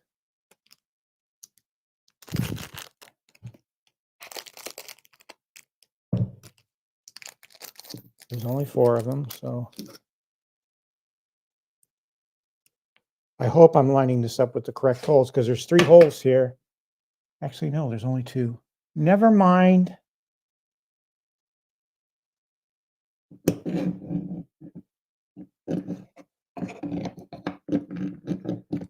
There it is. And I kind of get them seated in their holes. Start them a couple of turns. There it is. And then I tighten them.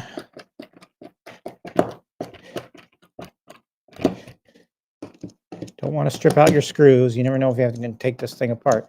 The only time that's ever happened is when I sold all my cabinets in 2024 to the same dude, and he packed his, I think he had a Silverado. He might have had a different make, but he had a huge truck. And to cram them, all the cabs I sold him into the truck, he had to take some of them apart. So they were going to set this aside temporarily, grab the other side panel and do the other J. It's just easier for me in that regard to get these J panels knocked out and out of the way. So again, make sure your holes are facing outward of the cabinet so that when you go to seat the control panel, it goes right in. And again, I just try to catch the hole with the screw.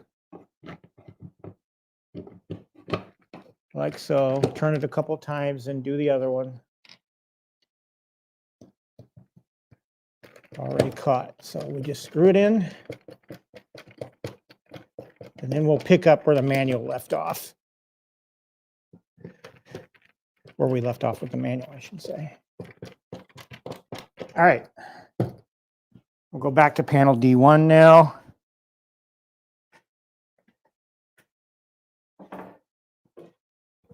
And we'll do what the book says.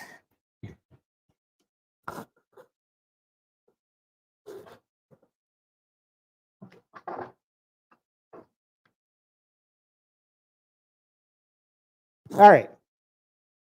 So the book says it wants you need both P panels. We need the K and the L. All right. So again, with the orientation of the P panels, this is where I kind of trip up sometimes. The idea is that the P panel extends past the cabinet so that it reaches into the other, the bottom part of the cabinet, so that you can attach two more screws later. So even though the label is outward, doesn't matter which one you use, the label is going to be outward, but you're going to have a little bit of this board hanging because the other screw is, actually, I'm doing this wrong. All right, so you're going to have actually half of it hanging.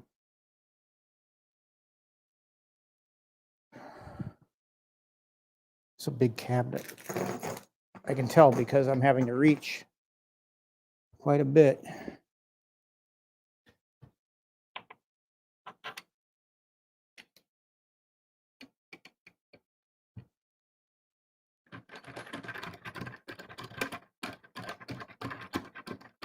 The reason I use a table for this is because I am 60 years old and my back isn't like a 20-year-old's back. Even though I exercise a lot, I struggle sometimes. And all right, we got to do the second P panel at top. Again, half of it has to extend past the bottom because you're going to seat this with the top or with the bottom portion and then screw them both in together.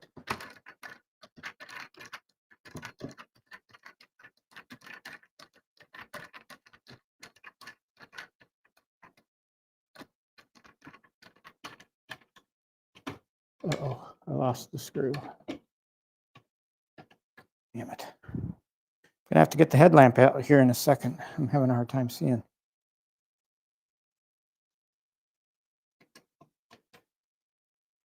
There we go. Yeah. All right, that's good. P panels are in. Now I need the K. That's going to go here. towards the top.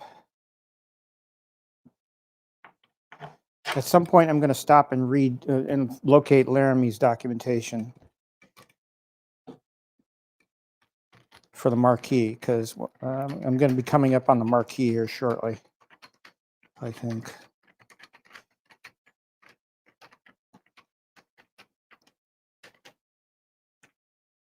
As far as I know, I'm the only streamer that has put together a video or done a live build of the Mossy Oak Edition. So, yep, Prince Vinny, you're right. Work smarter, not harder. And then the L panel goes on the bottom.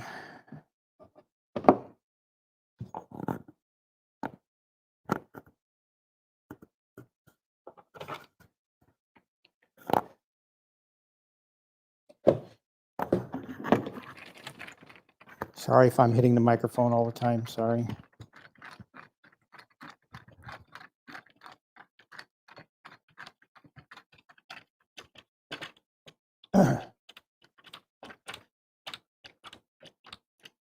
Okay. All 4 of our panels are in. That's good. Step 7 is complete. We did step 8, which is monitor prep with the brackets. Now, step 9 is to actually seat the monitor into panel D1, which is right here. So, and of course, the monitor is not slanted. It's set straight. So you can see the straight little lip here for the monitor piece. So let's grab our monitor. Again, we got to be careful that we orient it right. It can only go in one way given where the brackets are mounted. So I want to make sure the plastic is pulled up when we seat this in. And I should have grabbed my headlamp first. Let's do that.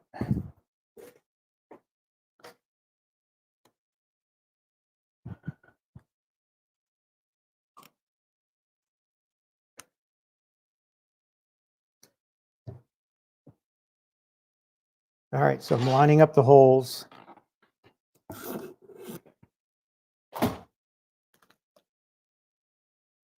And I'm getting a bunch of C-screws.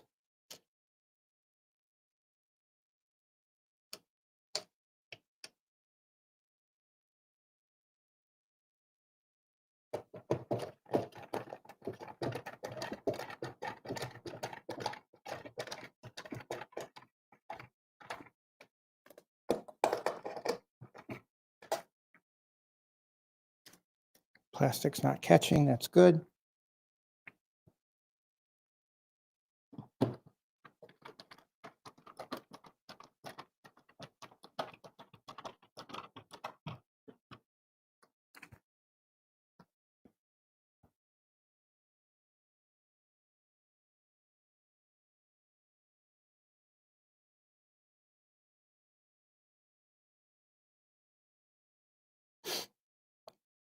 Yeah, is that true, Israel? I don't know. I know Danny used to do them a lot, but he hasn't really brought a new cabinet in a while. And if I'm the only one left doing these live, the reason I do them live is because doing a video is kind of a production, and making videos is hard, guys. I know there's going to be some out there that say, "Oh, it's not that hard. You can do it," but I'm 60 years old, guys. And I'm at the stage in my life where it's get off my lawn. So I don't suffer. I'm impatient. That's a good word, impatient. So to sit for 3 hours at a time editing a video together, this Space Invaders right here, guys, took me for frickin' ever to make that video. And Danny kids me all the time about my Simpsons video. I never put it out. You know why? Because it was frustrating. And do I have the skills to do it? Yes, I do. But it's just time consuming, and I don't have time. I've told you all about my schedule during the day. Weekends are the best time for me to do any of this, and it's just easier doing it live. You guys can skip ahead to whatever part you want to see, and that's how I feel about it. So, plus you get to see, and if anything goes wrong, you get to see that. so you know what gotchas you gotta, in a produced video, a lot of creators would probably just yank out the bad stuff and just mention it. Here you get to see it live. If I screw something up, you're gonna see it. So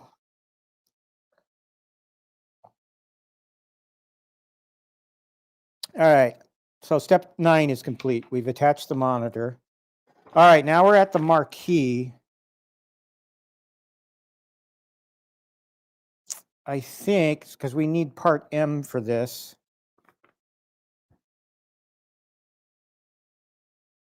I think we're going to stop here and we're going to look at locate Laramie's documentation. So let me do that. I should have done this beforehand. I do apologize.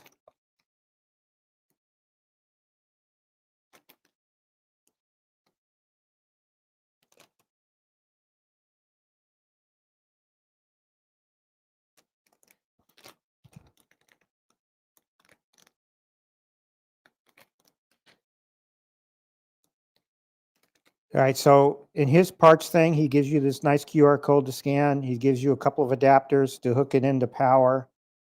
And there's like 4 screws. There's 2 small that look like C screws. And then there's 2 other wood screws here. So let's see if we can't scan.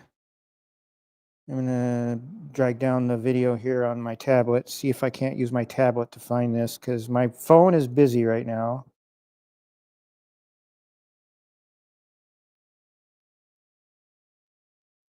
I don't know if I have a QR code scanner on this tablet or not.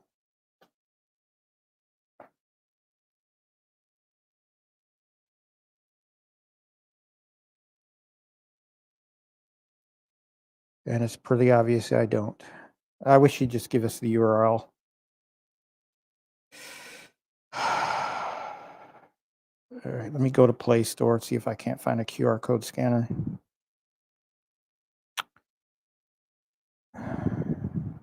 Because I do want to put this in right away. I don't want to, as I'm building this cabinet. Normally you would just skip to and do the step to put the Arcade1Up cabinet in. There's Google Play Store. Yeah, this is an Amazon Fire cabinet with the Google Play Store site loaded. Yes, yes, yes. QR codes.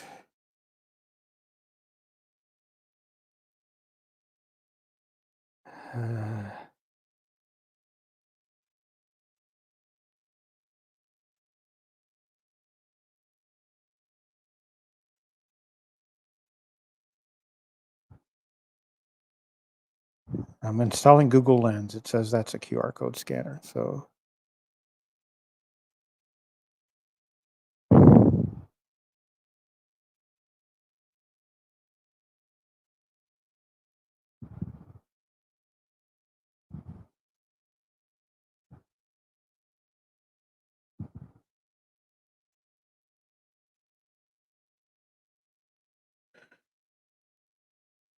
I might be going down a rabbit hole here. Yep, I don't want to go down this. I need a free one.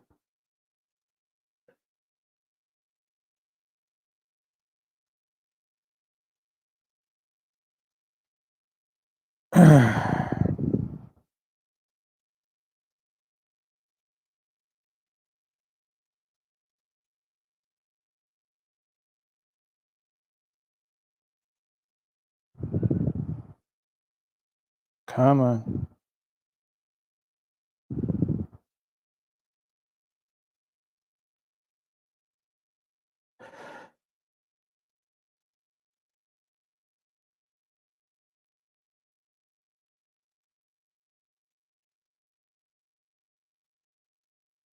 Because I also use this tablet for my exercise app, so I take it to the gym with me.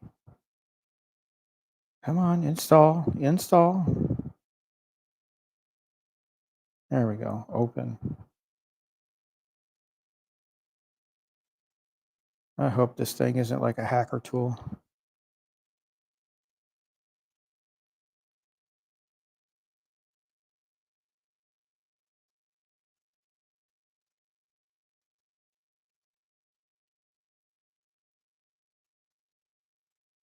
Open link.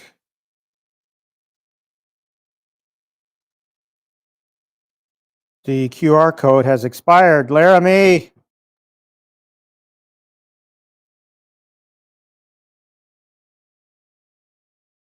Oh, no. Well, I guess we could wing it.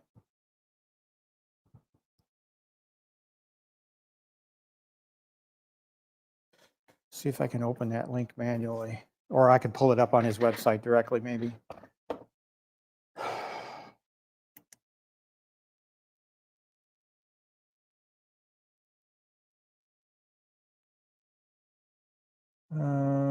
Bear with me, folks. This is real time. Let's try going to the website that it has.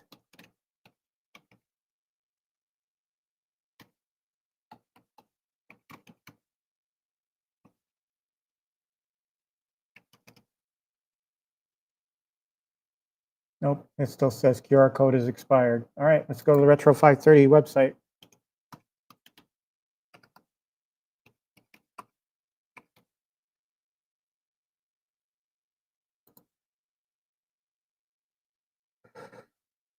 Marquees.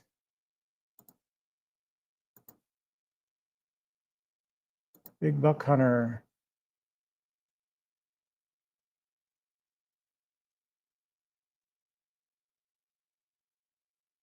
Installation instructions. So it's a YouTube video.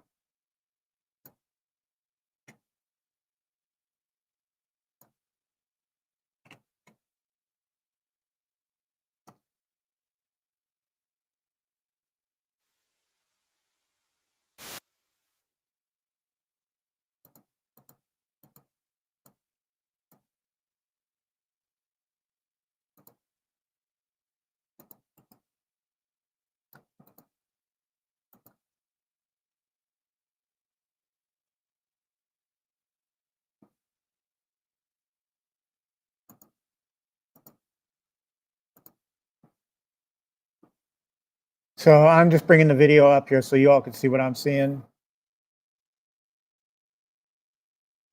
All right, so it looks like we're using the M panel here with Laramie's. All right, so we're going to attach the M panel, the existing M panel.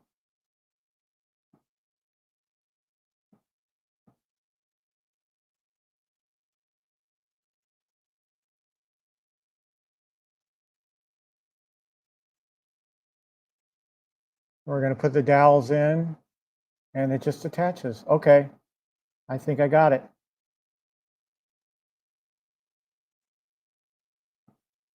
Simple enough. All right. All right, so we're going to need the M panel.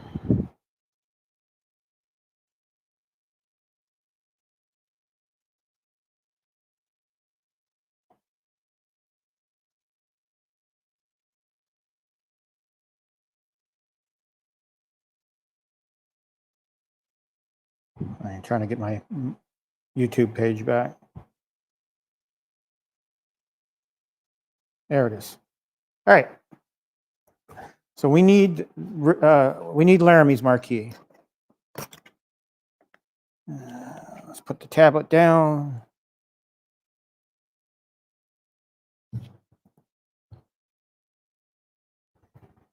Okay, and we need the M panel. And obviously we need to attach the last bracket to it.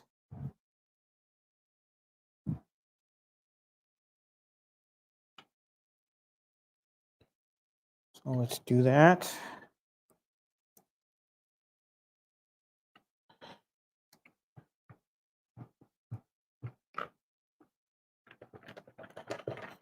So Laramie, if you're watching this after the fact, your QR code link has expired. I don't know what you got to do to fix that, but I did find the instructions on the webpage.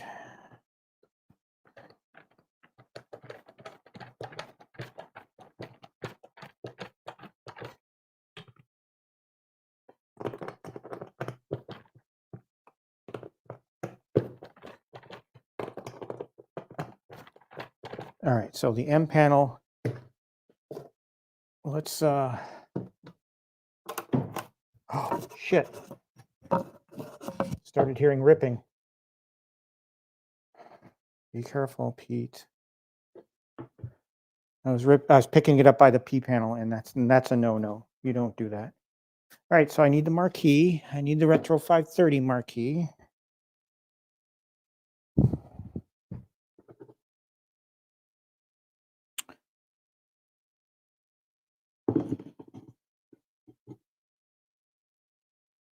M panel goes there.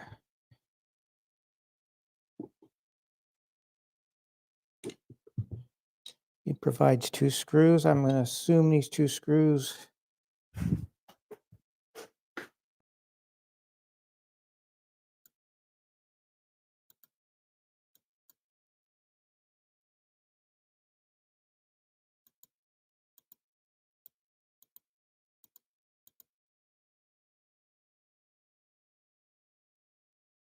All right, so he wants me to use his provided screws. All right. Where's my screwdriver?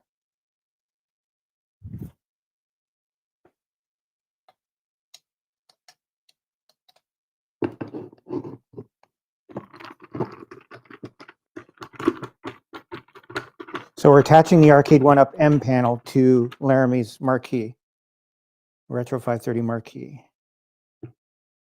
You guys aren't seeing this, so I'm sorry, my fat butt's standing in the way.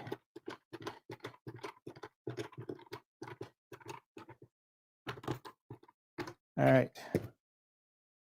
Okay. So next we got a dowel up here, and I assume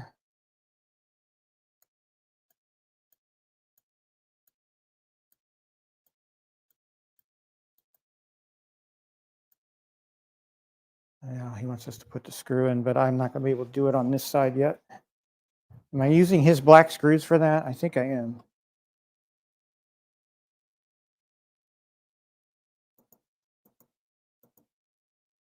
Use the supplied black screws. All right. Interesting, in his video, he's using a power tool.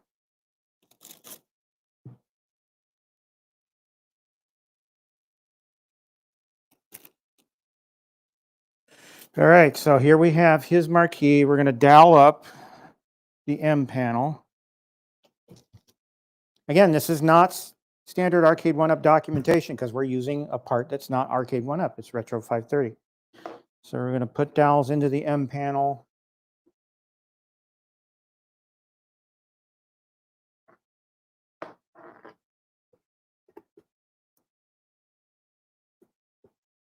And then we're going to, I don't want to take the plastic wrap off just yet.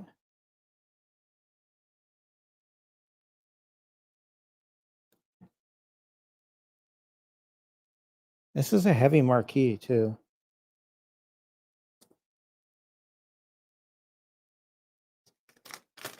I'm going to take the monitor plastic off a little bit.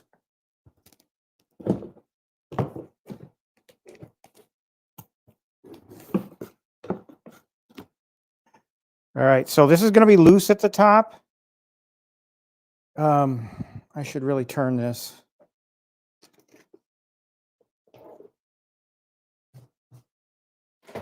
So you guys can see it.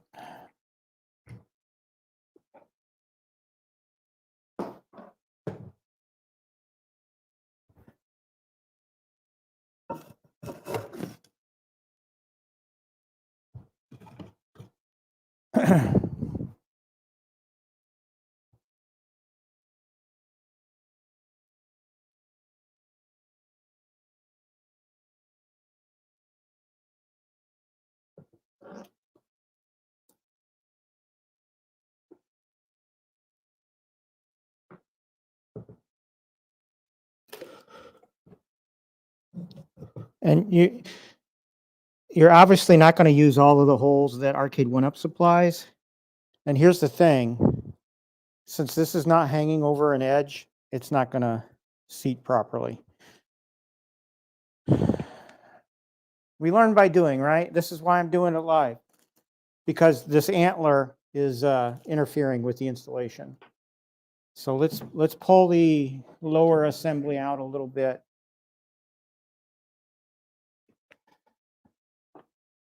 And hang it over just so it's flush against. So let me pull this up. So the typical marquee installation, you've got your screw hole here, you've got 2 dowel holes here and 1 dowel hole here, but you're only using 1 dowel. There's only the M panel only has 1 dowel, and the M panel is right here. I don't know if you're all seeing that. I hope I'm not in the way, and check my camera angles real quick. This is what happens when you don't have a director. Yeah, I'm not zoomed in, I realize that, but it's kind of hard to do. I wish, I had somebody trained in direction that could do this stuff for me. But, okay, as we're only using 1 dowel,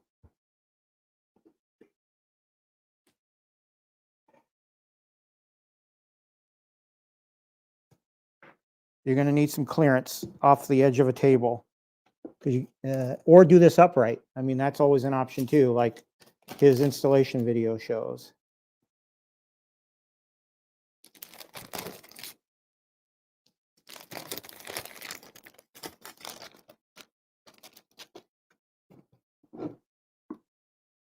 There. All right, so we're flush. The marquee behind the antler is flush against the panel. The only thing I'm not sure about is making this, well, we could probably put the screw in from the bottom. I just have to be able to see it.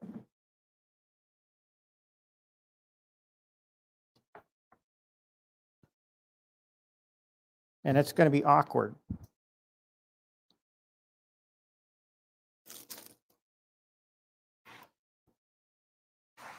I don't know if I won't be able to.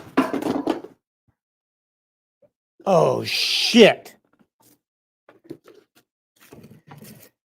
Oh, shit.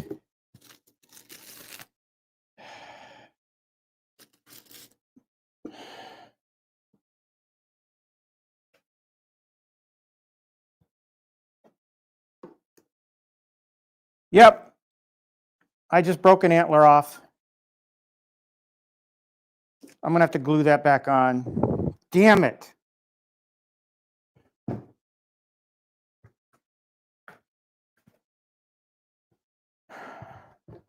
Damn it.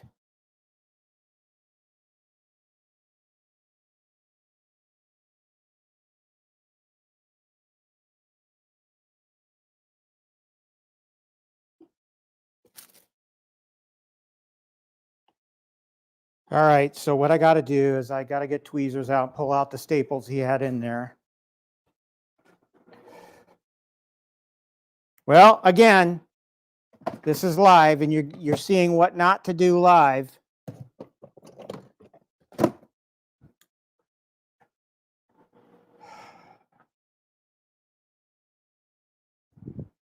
I've tried to do this during installation. I probably shouldn't. I probably just should have done it the way his installation video was set. And again, I'm not going to be able to get those out, I bet.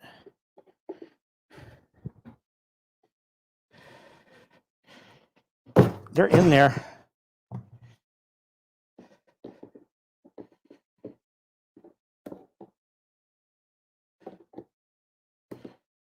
Holy shit.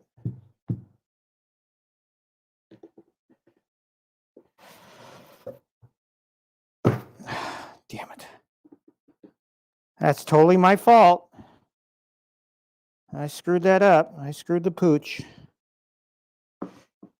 I'm the Gus Grissom of Arcade1Up, supposedly, if you believed he was responsible for blowing the hatch.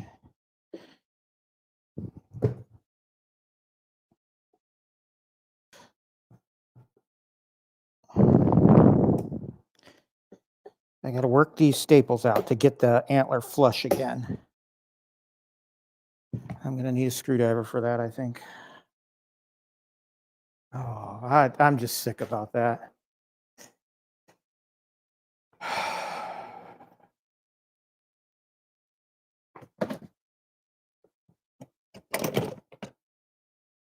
I could probably use some tape, Gorilla Tape or something to tape that on.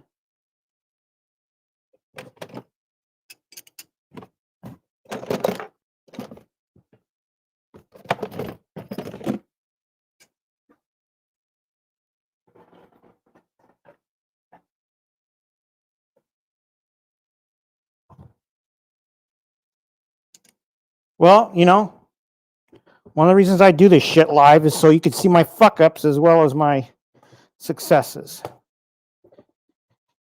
I'm trying to get staples out here, guys. I know you probably can't see it. There. One out.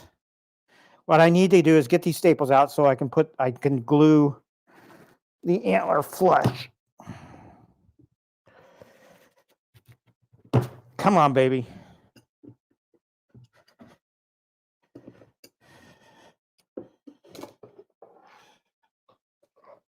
Make sure I'm not damaging anything else on this thing. I can't get leverage. There. Whew. All I needed was a little leverage. All right, so we might as well just take this off.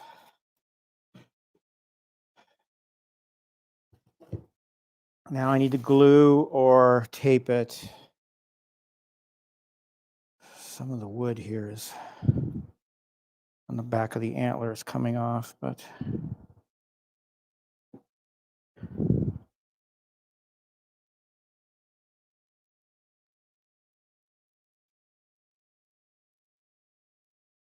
okay, I just need to reattach that.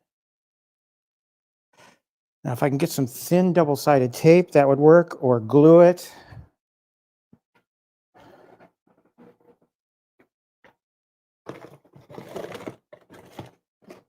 This Velcro is going to be too thick, I think, for that.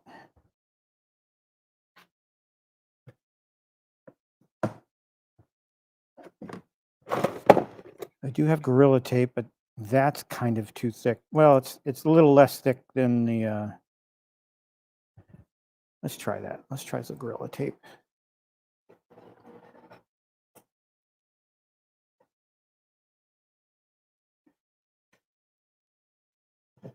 So where are my points going to be here? It's going to be along here.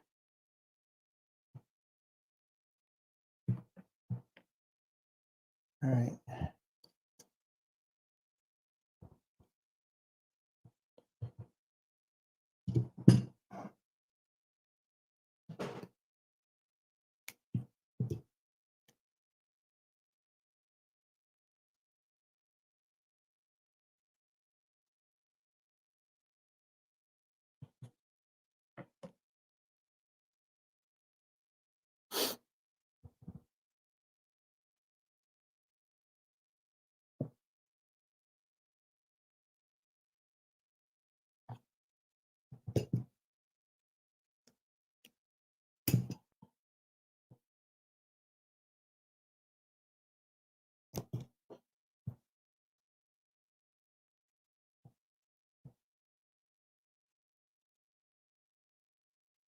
All right.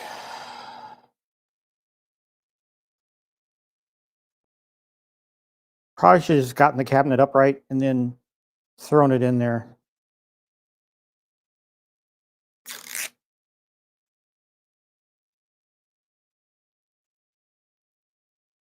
Make sure I get this seated identical to the way it's seated.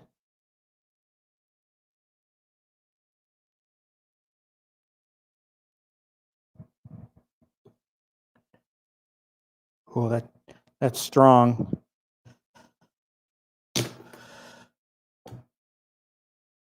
Because I tried to readjust it. Gorilla Tape is strong, that's for sure. So this is flush. That's not. Come on, Gorilla Tape, cooperate.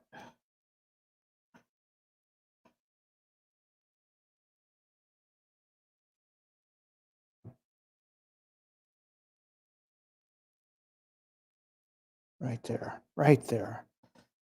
All right. That'll work. See, I can pick it up by the antler now, and it's stuck. Gorilla Tape's good stuff. Double-sided. All right. Since that happened, I think what I'm going to do is I'm going to get this thing in. Oh, I put a mark on here. There's a mark on the marquee. It'll rub. Well, no, it's scratched. Oh God, I'm just sick about that.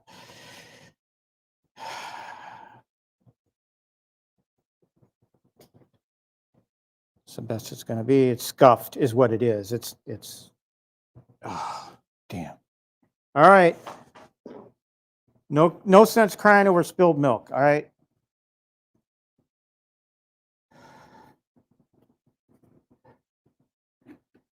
Let's proceed. And I'm just gonna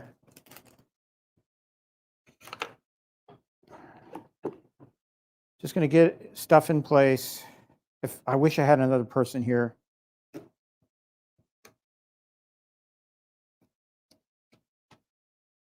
To hold this. So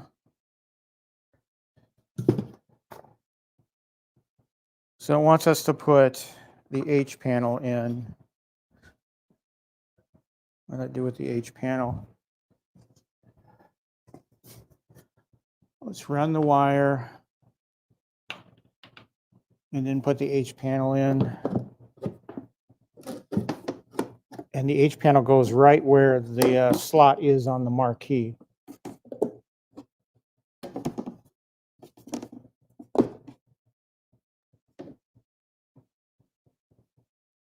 Just stay. That's step 11. We already put the J panel in E1. Now it wants us to put E1 panel on. I really would feel much more comfortable if I had another person here. But since I don't, I'm gonna, I may have to stand in front of the camera here.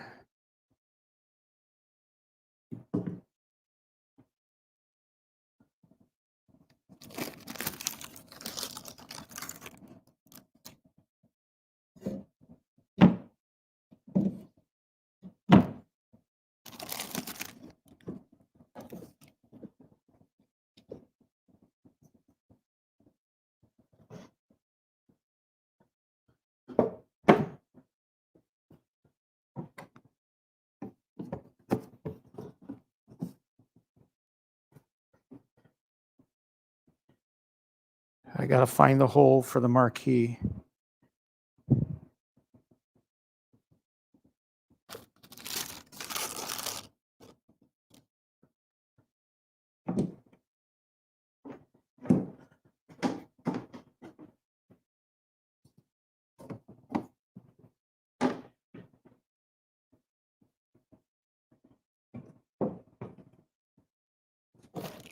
Oh, Jesus, I'm gonna knock this.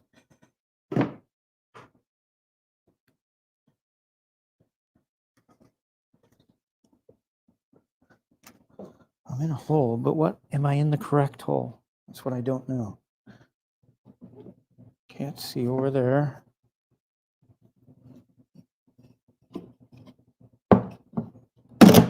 There. So what I'm looking for is the hole for the marquee, and there it is. It's tilted a little bit. I don't like the way this is tilted, which tells me I'm not seated right. The M panel's not seated right. So before I go forcing things into place, I'm going to look from the back.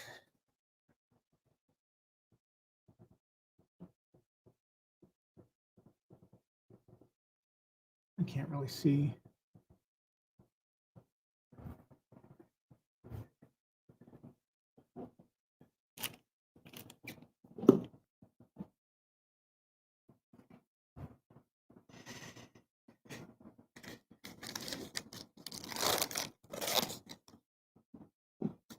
I don't think the monitor is like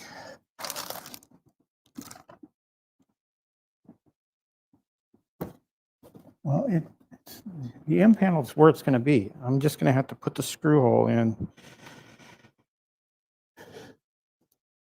All right, let's do that. Let's just get it in there, get the marquee secured.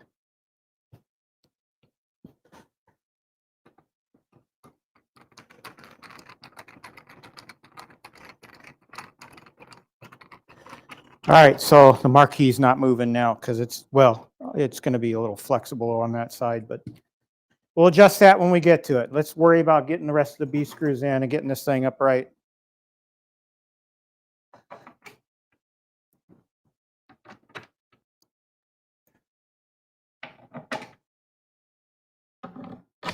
All right.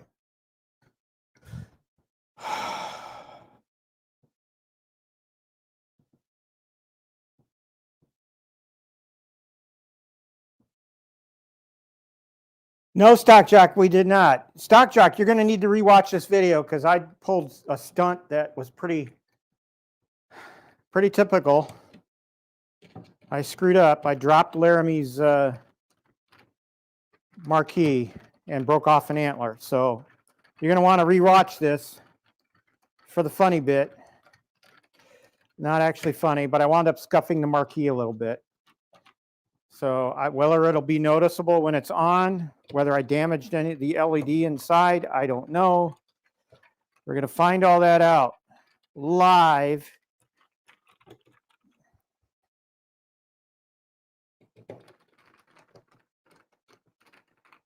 So we had a little hiccup, but that's one of the reasons I do this live is you get to see all the thing, warts and all.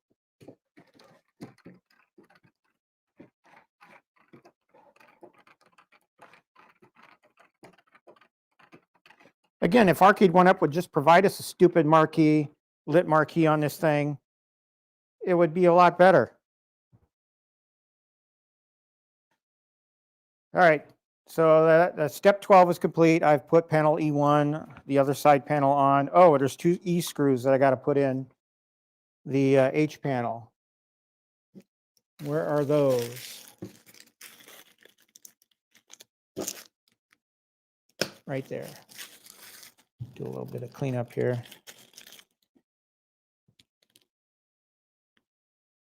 Oh, so Stock Track, you got to see my shit live. And my cuss words. Sorry about my cuss words, folks. I do, every stream I do, I tell it it's not for kids, just because I know that I let one slip every once in a while. So I'm a sailor, guys. You know, you're going to expect anything more from me or any less than me losing my shit once in a while? It's going to happen. I do say that I am better at cussing now than I used to be. I mean, better in that I don't do it as much. I'm like 40 years. Guys, yesterday was the 39th anniversary of the commissioning of my ship. I was there that day. 39 years since the USS Theodore Roosevelt was commissioned. And I was there. So was my mom.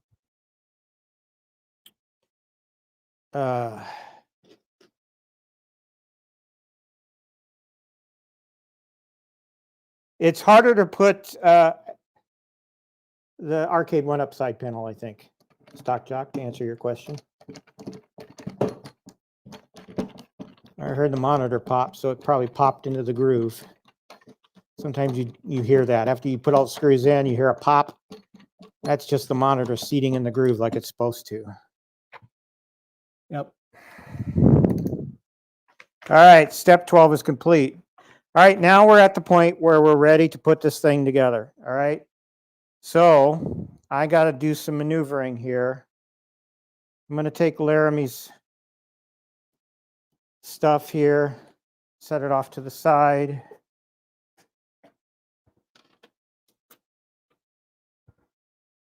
And I'm going to take the top piece off. I got to be, oh, this is going to be hard because of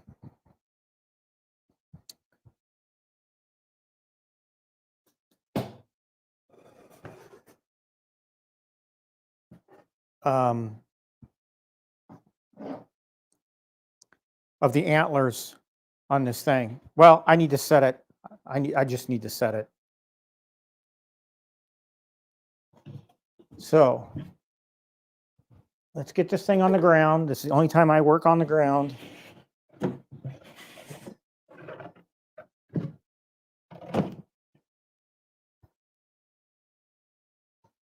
And let's flip this thing. Making sure I'm not on any cable. All right, so the antlers are safe. I need to finagle my way to get this table out of here.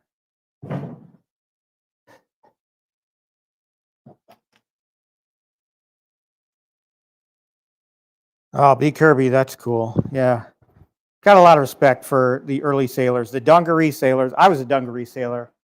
The dungaree sailors, as I call them, the ones that served in the real Navy, they'll tell you. Modern Navy is a little bit wimpish. I don't need any of these tools anymore. I'm just cleaning up a little bit here, guys. I got to get rid of the table. Loved my time in the Navy. I really did. If I wasn't married, I would have stayed in for life. I would have, because I love being at sea. Absolutely love it. All right, I'm going to use my worthless HD here, even though I got it up and running again with the D-pad control panel. I'm going to use it as a shelf.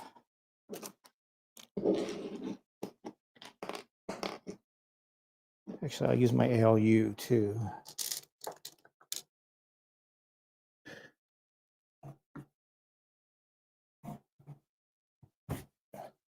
Ow!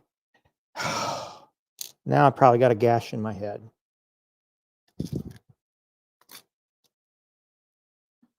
All right.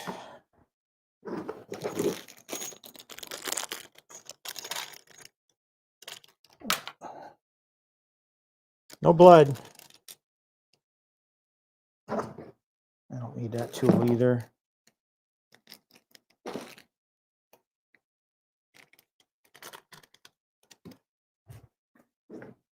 These screws I don't need because I decased. So here's my C screws.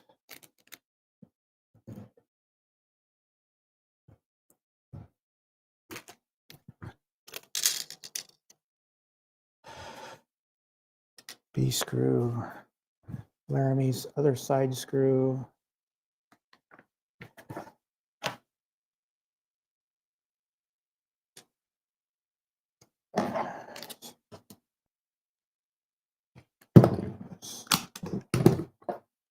Tools. All right.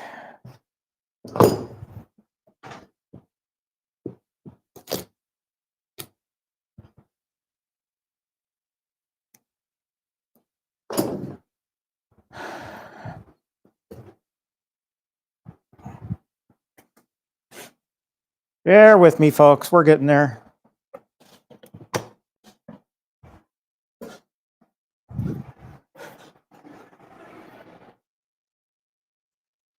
No thanks to my own clumsiness.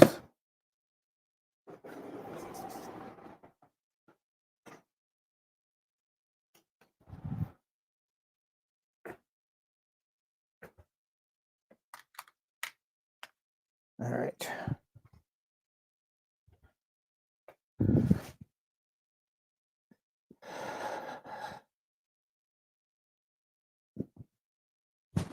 My gal should be coming home from work soon.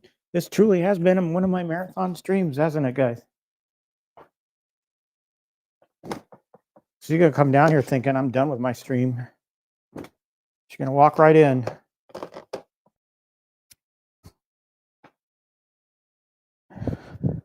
Truth be told, I haven't told her about this cabinet yet. So I was going to try and just sneak it in.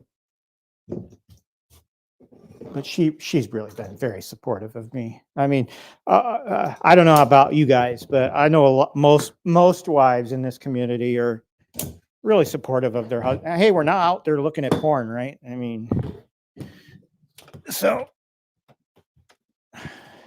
my gal has always been really supportive of what makes me happy. Careful not to hit the cabinet. Make sure the handle is out. All right, let's get rid of the table and put this thing together.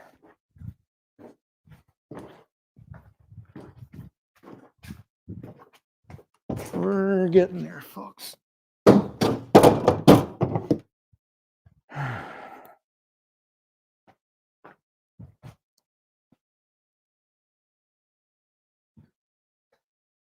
Oh, do not pick it up by that board. Oh, that was close.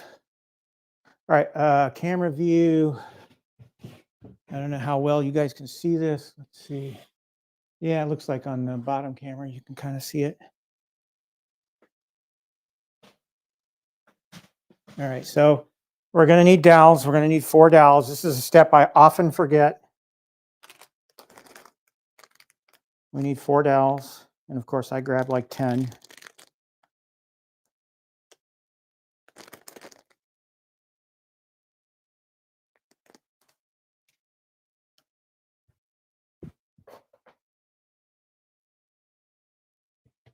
Two on one side, 2 on the other.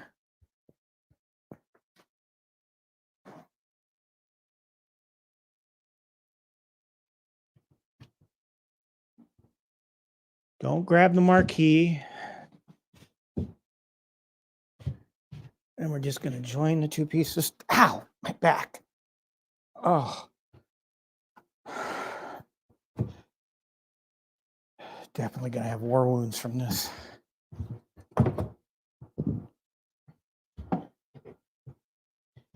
Come on, baby. Get in the hole.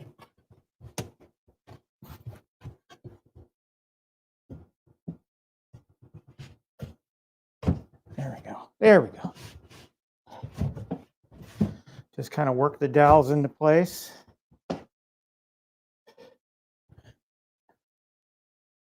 I got to be careful about touching that marquee. I'm afraid I'm going to bend it, break it. There we go.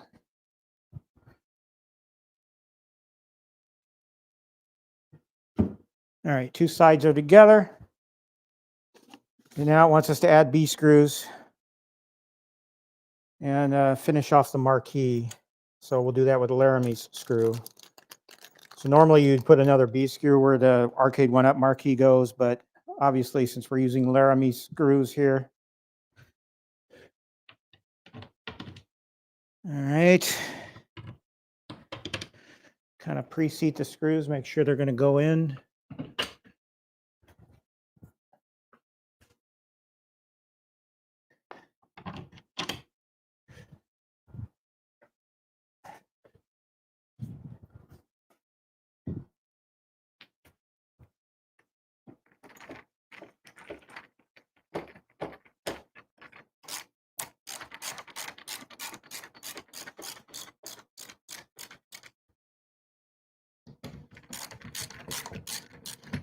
Sometimes, you know, when you put these 2 pieces together, the holes aren't lined up perfectly. So you got to kind of wiggle it sometimes.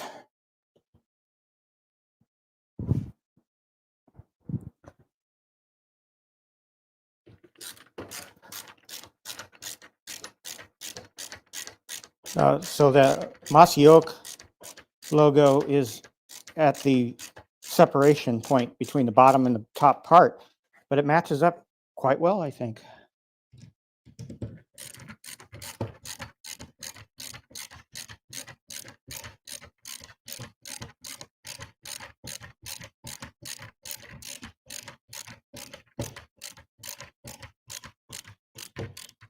All right. Step 13 complete. Well, we didn't do Laramie screw. Let's do that real quick, because then the next step is to bring this thing upright. So let's get Laramie's other screw. Which side did I do? I did that one. So now we need to look on this side, and we need to make sure, yep, the hole's right there. Oh my gosh. Couldn't be any easier.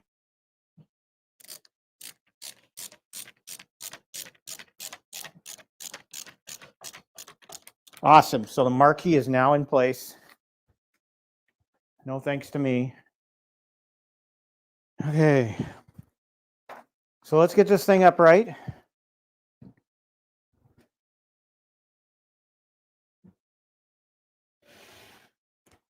Feel like we should do like the Darth Vader theme or something. Really, even the back artwork on this marquee is awesome.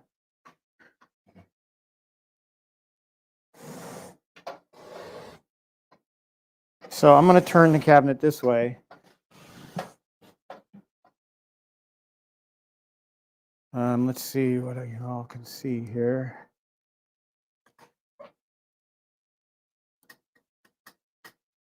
I'll lower it a little bit.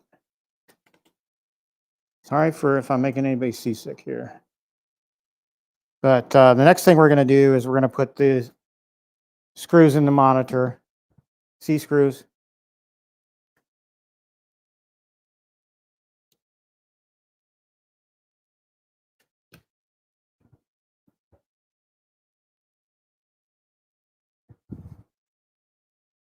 Hopefully my big head's not in the way.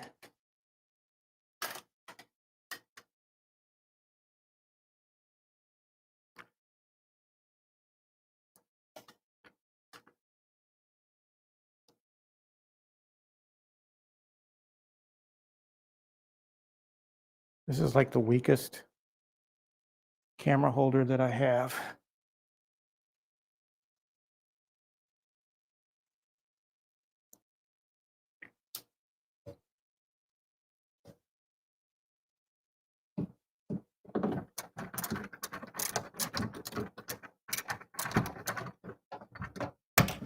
Why am I not in the hole?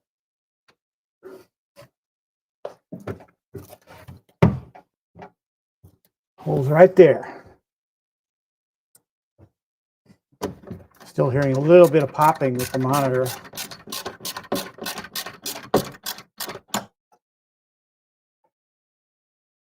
As though it's not properly seated correctly, but it'll all pop into place.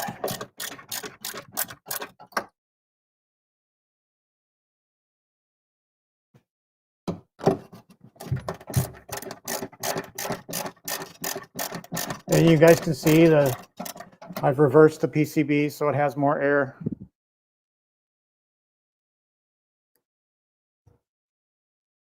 Hopefully that on switch is in the correct position. I just now thought of that, but we did use Velcro, so I can pull it off if need be. So we got our flipped monitor, our PCB for airflow. And I think next thing's going to be to put these braces in. Yep.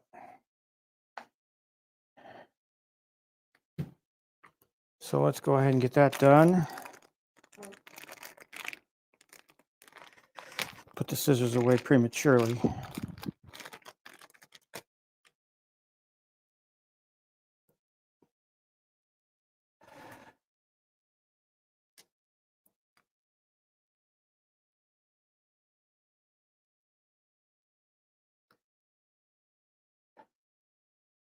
I'm sorry, I haven't been looking at the chat. What did I do with my tablet? Oh my goodness. Guys, I don't even know where I put my tablet.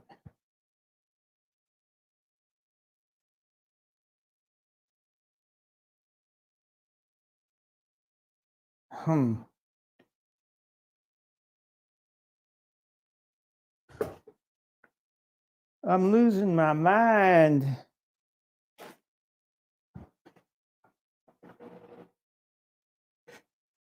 Didn't bring it out here. Oh, here it is. It's on the Fast and Furious.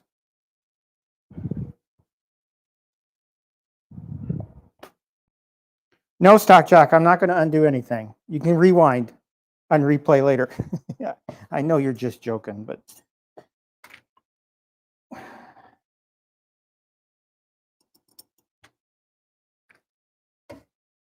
oh, these are always so awkward.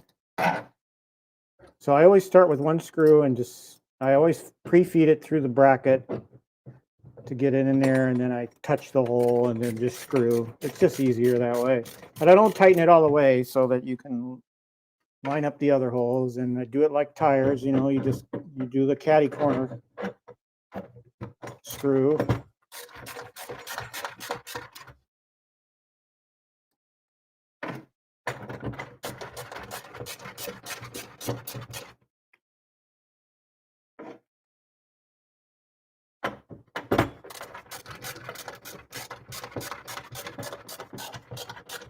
Now I'll tighten them.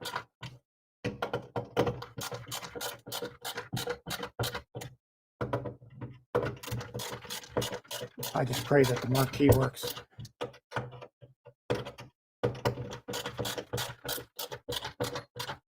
All right, other side now.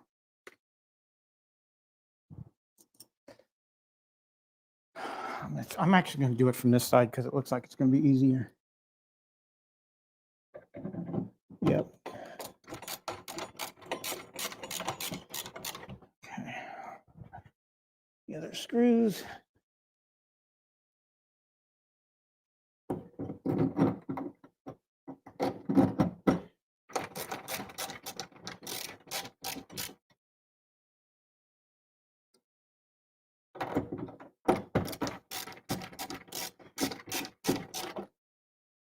I should probably clip that out and make it a short, me dumping the marquee. And just subtitle it, What Not to Do with Retro530's Lit Marquee.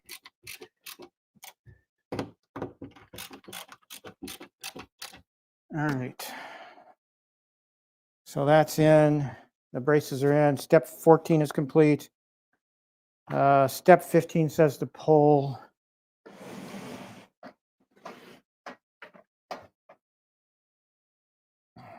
the plastic off. Normally, I know P-Dubs likes to do this as the last step, but I'm just going to do it now.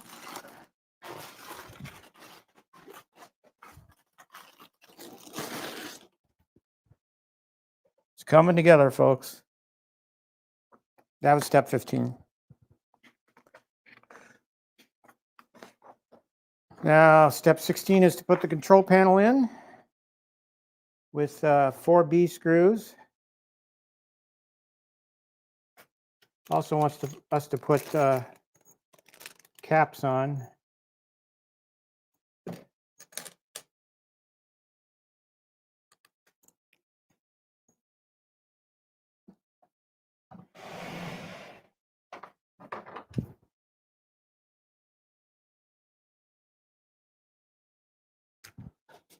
There's our control panel. And no deck protector or anything.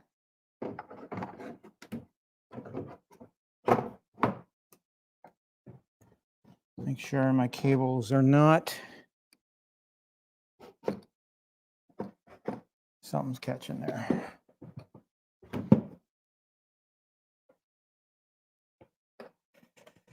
All right, so I just seat my screws.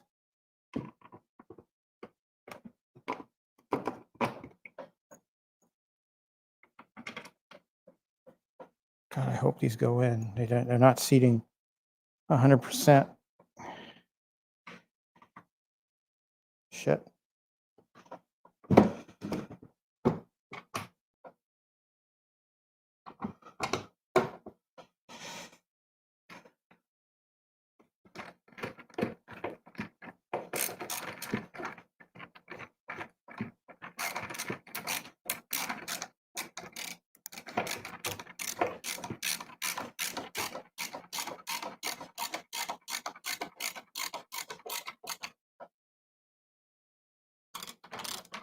It's got the play guard deck surface. That's what this yellow sticker is here.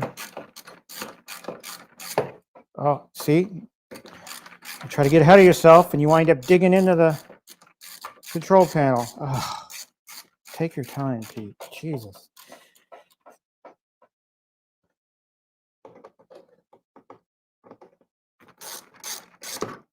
See? Oh. really trying to destroy this cabinet before I even turn it on the first time.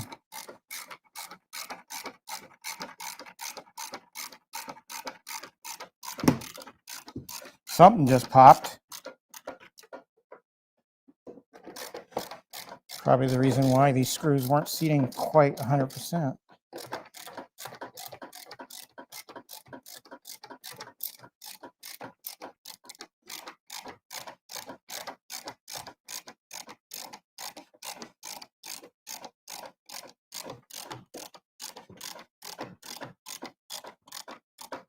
All right.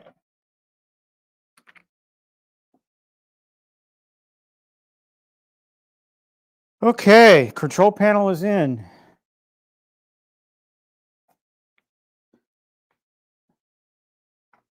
Now, before I put the caps on, I'm just gonna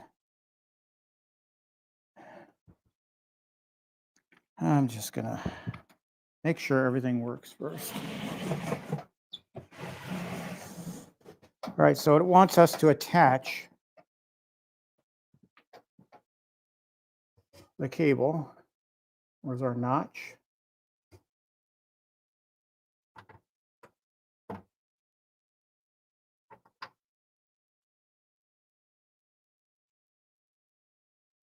Gotta reverse the cable.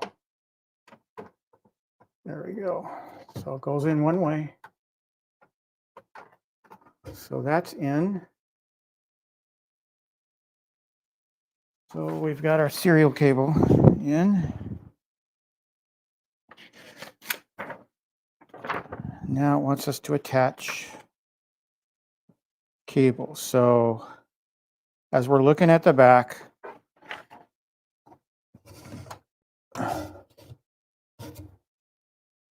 so this cable is III, and this cable is II.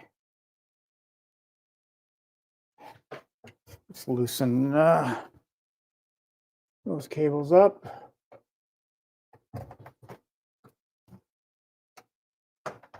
Oh, actually, two separate cables tied together.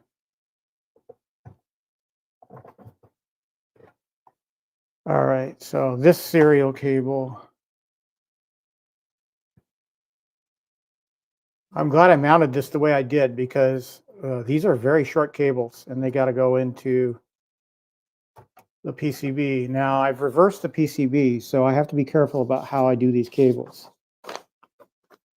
So this is III, and it goes to the USB port farthest from the audio port, or closer to the power port. So it goes into this USB port.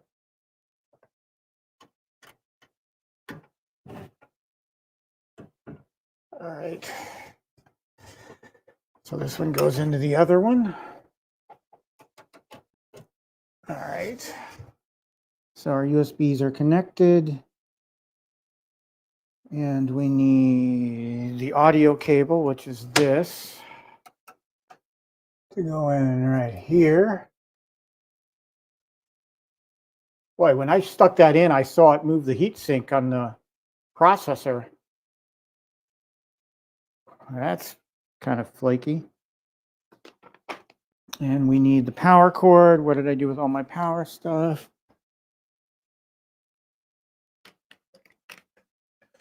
I do appreciate you guys sticking with me today, providing moral support through my troubles.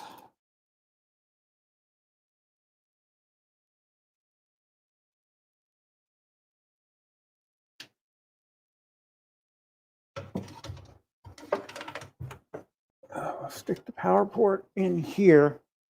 Now I need to look up Laramie's wiring diagram here. So I got to go back to the video. And I apologize, I haven't been watching the chat much.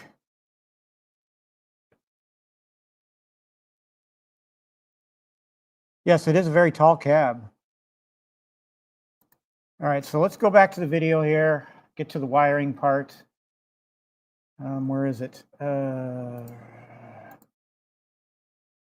Where is it?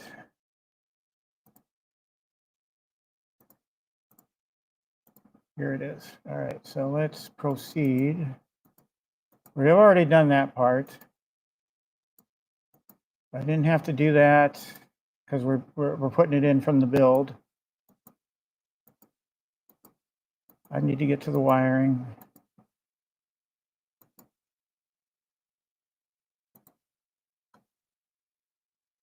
He gives you purple covers, but it's not purple on the Mossy Oak. I'm just going to go with the cabinet covers, the screw holes.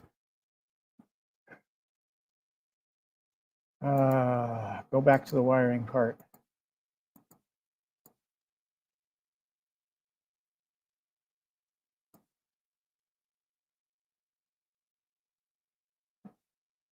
Is there an A1Up light port on here? I don't think there is. Is there? Oh yeah, there is. Some bitch. All right, let's get Laramie's parts.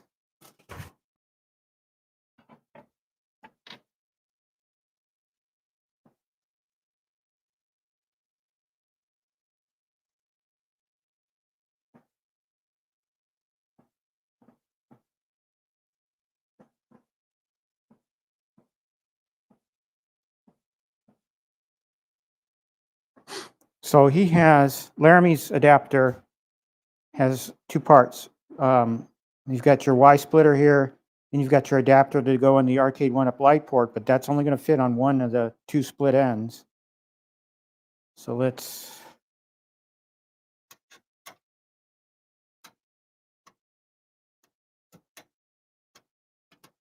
please fit. I can't see. Oh, there it is. All right, so now I got it in. And so the other marquee end is going to go to the other side of the Y. So that should be it. The marquee should have power. All right. So we'll proceed with putting the back panels on. So I first need F2 and a bunch of E screws.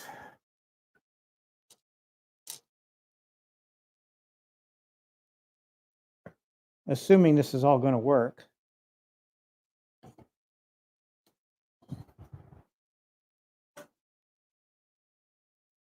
All right, so I need to put the power cable in.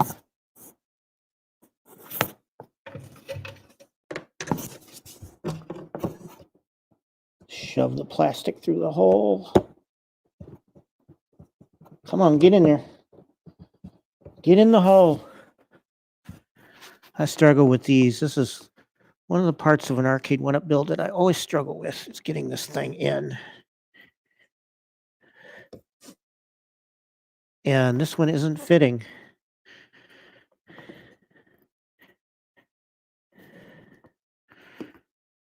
Jesus.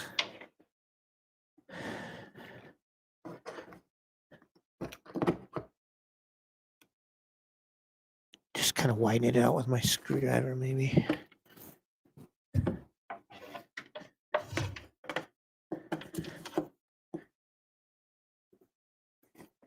There we go. There we go. All right. Where there's a will, there's a way.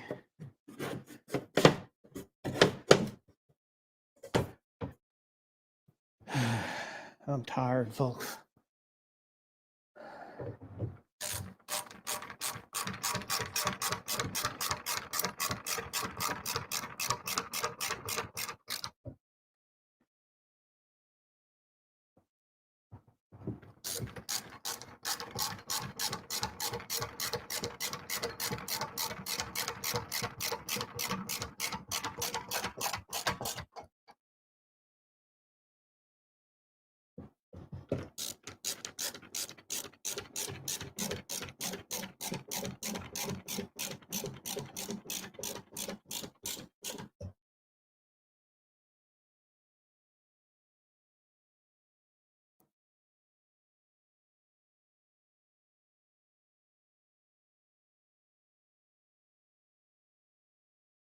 Okay.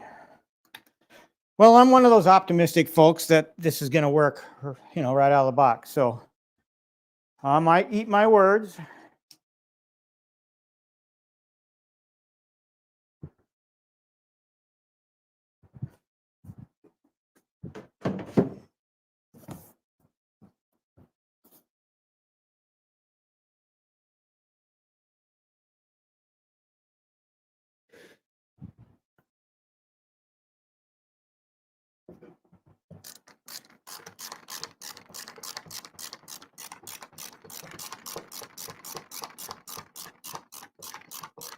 I don't know if you guys can see it. Well, shit. Sorry about that, guys. I forgot to switch the view. I've just been putting the back panel on. I'll raise the camera up so you guys can see it, but just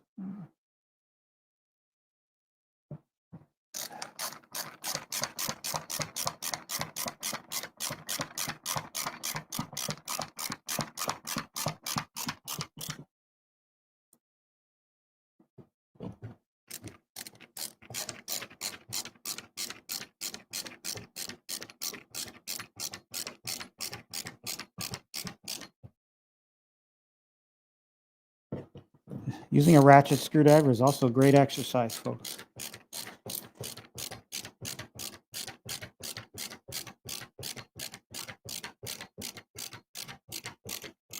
All right. So just want to give you a view. See if we can get it without glare. See the artwork on the back of the Retro530 Marquee? That's pretty cool. Right there. All right. I unplugged my phone.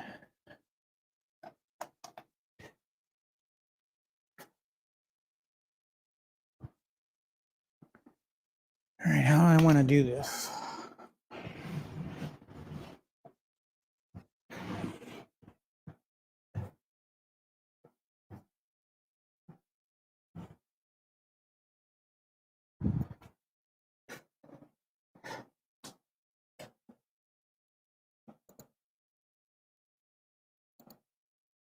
All right, so we're going to hook the guns up to it.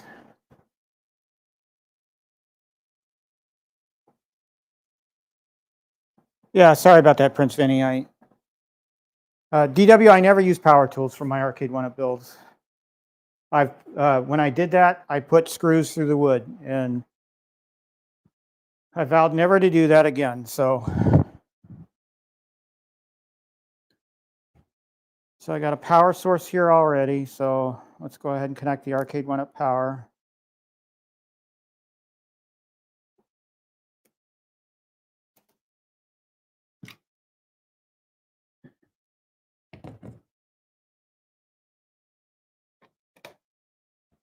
Actually, I should put the guns in first, but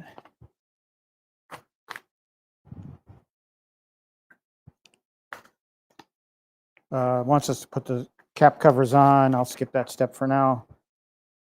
And then attach the weapons. Now, they does say there's specific, like N1 goes on the left and N2 goes on the right. So the green one is N1. First of all,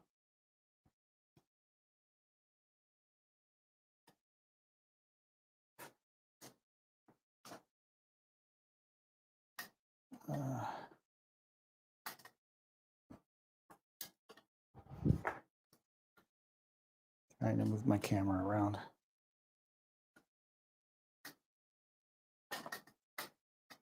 It's a mess in here right now, so bear with me.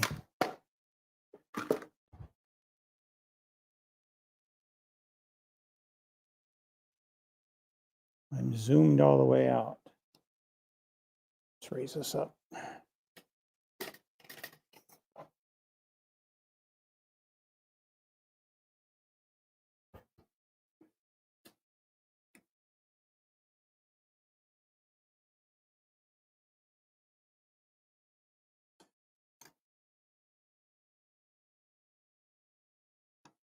Oh, God, this is weak. All right. Let's adjust this view as well.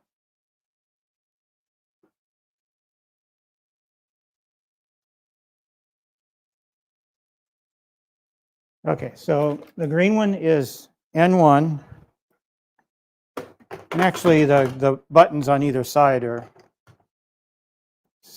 color-coded, so kind of self-explanatory there.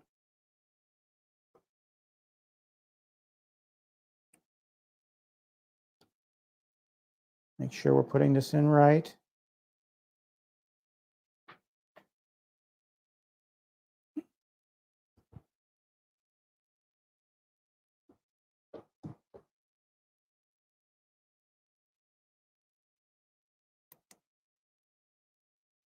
I got to say, with not having powered this on yet, the Marquee looks awesome with the red antlers. All stupidity aside from my part.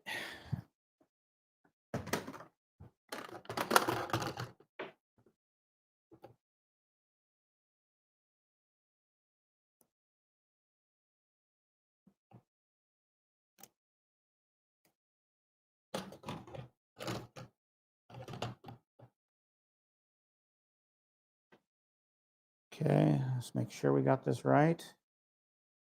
Shouldn't have took my lamp off prematurely.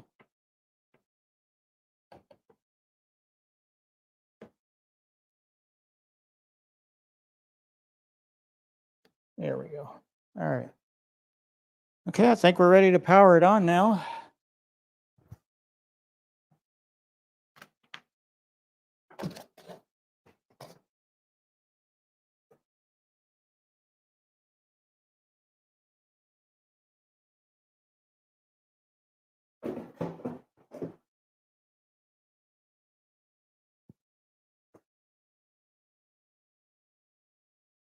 I'm going to shut off some lights here.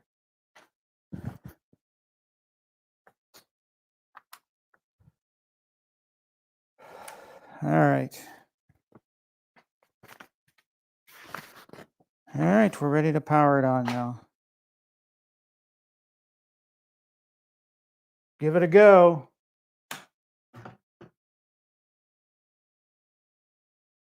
Up, the Marquee lights up. Yay, I didn't break the Marquee.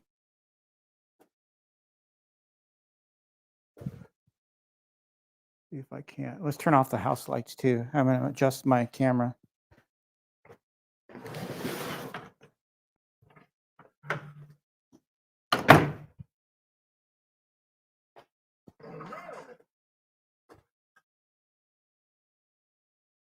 There we go.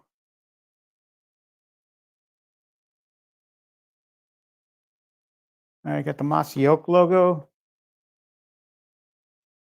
Yeah, Hockey Town, I did. I was able to salvage it.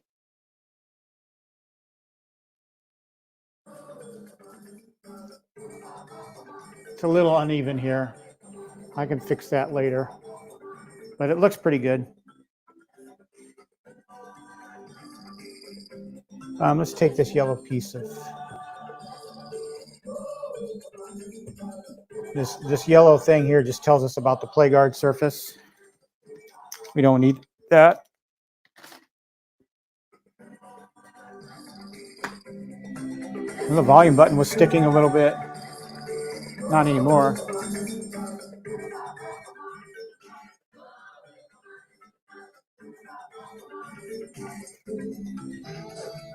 All right, so what do we got here? It's been a while since I've played Big Buck, so Hunt 9 Adventures across North America. I realize I'm probably standing in front of a camera here.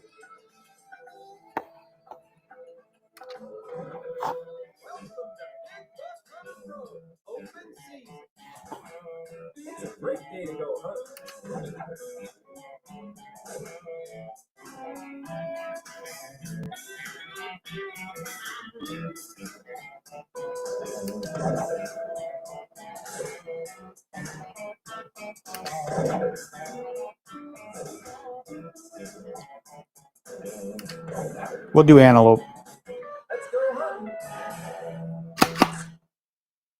Welcome to Antelope Adventures. Today we'll be hunting for antelope. Colorado.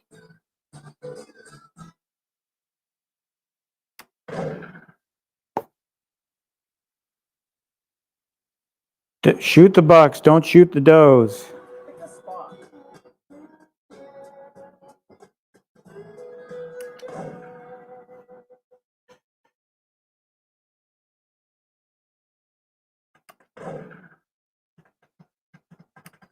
Reload. Buddy, you need some glasses. I suck at this. Plus, I'm playing it at awkward angle. No.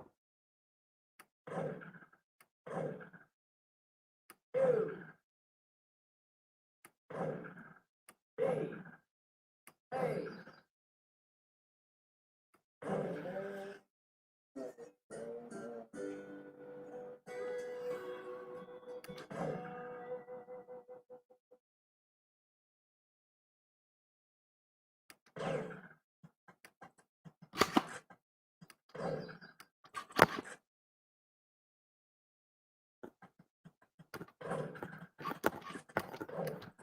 Oh, I really suck at this. Plus the gun's like, yes, I know. Am I going to hit at least one?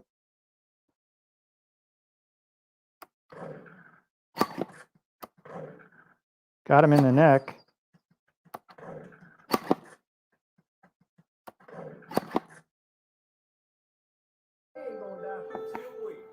Jesus.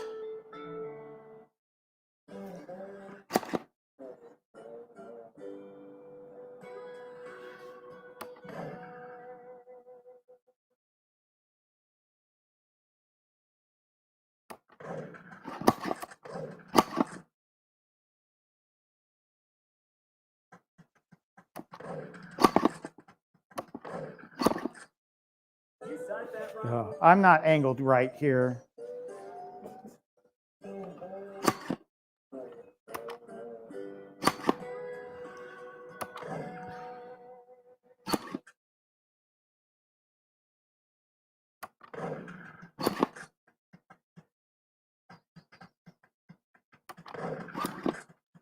Might have to calibrate too. Don't you calibrate these things? He ain't gonna die for 2 weeks.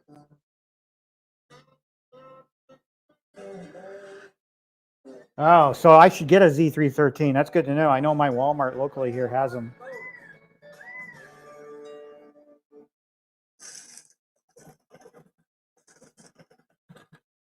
Let's turn off this light here.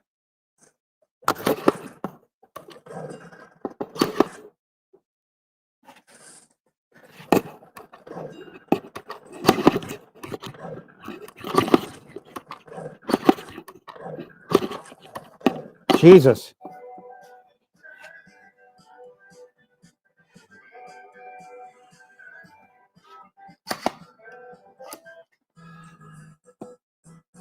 New Mexico.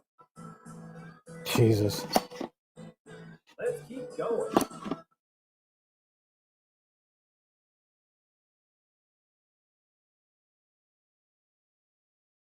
There's more good hunting up ahead.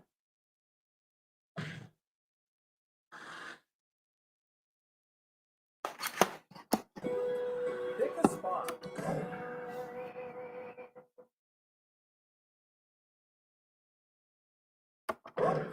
Oh, yeah. You ain't got a license for that. Oh, I shot a doe. Oh, sorry.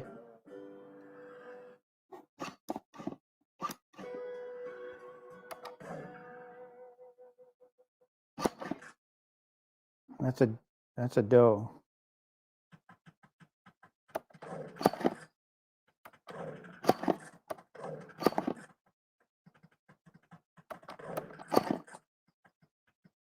Buddy, you need some glasses. Yes, I do.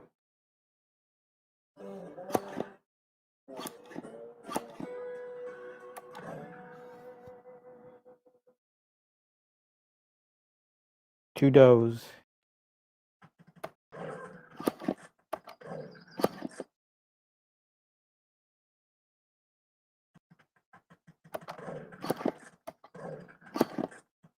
I suck. You need some glasses.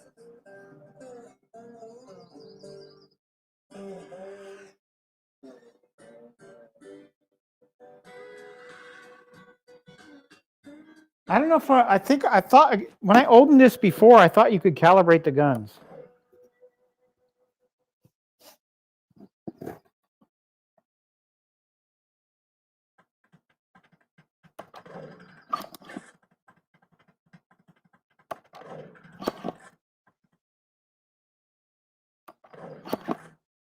And nailed it. Oh, yeah. You're the new hunter hero. You're right, Stock Jock. I needed to get my cheek down on the stock.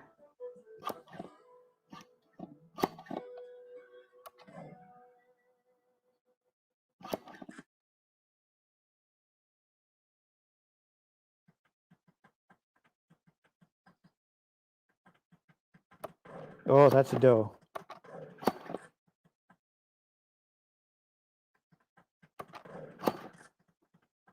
You're gonna be looking for him. Ah.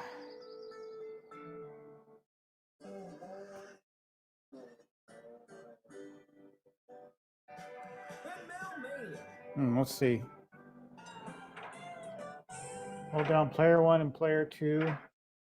There we go. Gun calibration.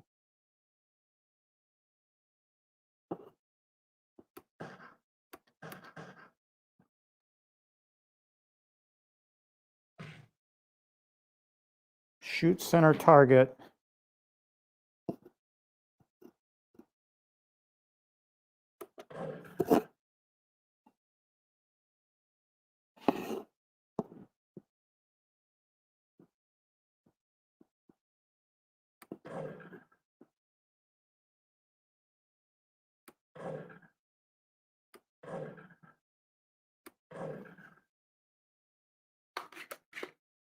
And do it again.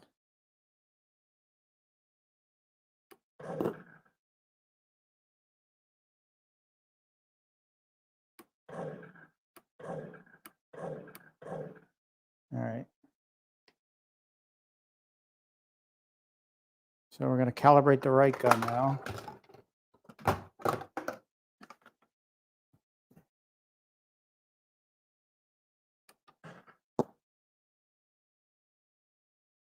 That one looks pretty good. Oh.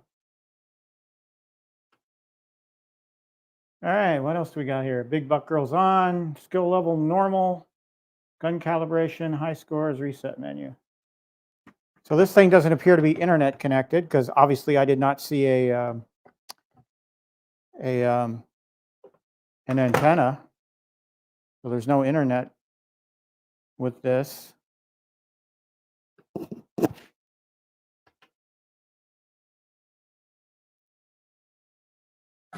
Let's see if I do any better. All right, so we've got what? We've got Big Buck Hunter Pro plus Big Buck Hunter Pro Open Season and Big Buck Hunter Safari plus Big Buck Hunter Safari Outback. So 4 games.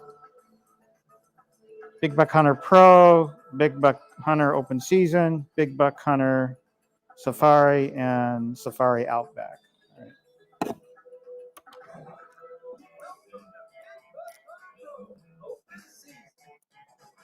No such thing as a bad day to hunt.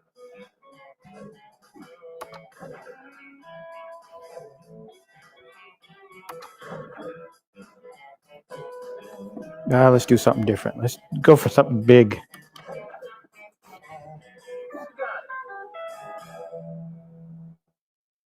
Welcome to Bison Adventures. Today we'll be hunting bison. Arizona. Pump to reload.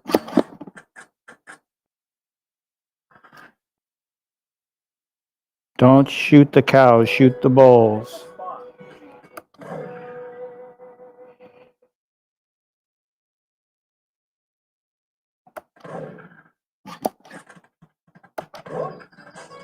Ah! Got a cow. 2. 3. Hey.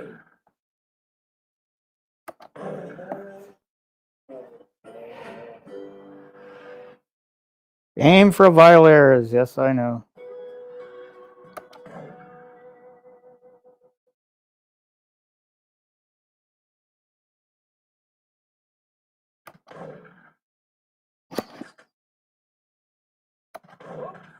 Ah! You got something against women?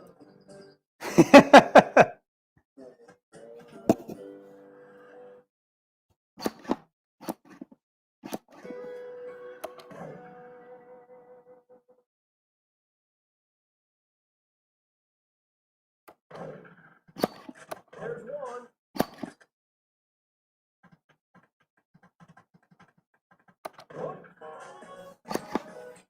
Damn it. That's some good shooting. Yeah. Well, at least I got one. Hero.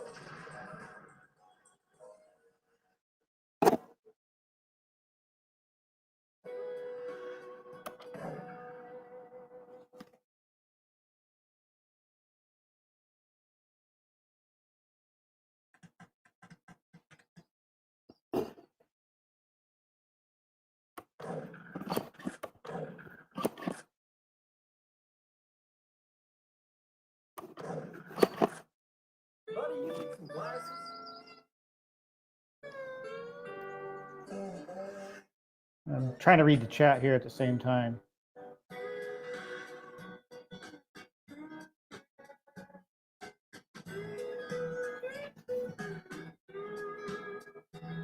Yeah, I do need to light the coin doors, I think.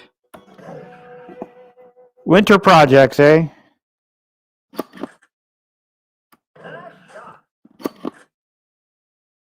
Oh, that one went well.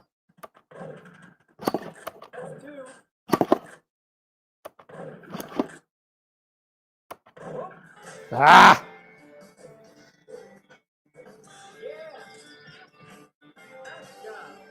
Getting better.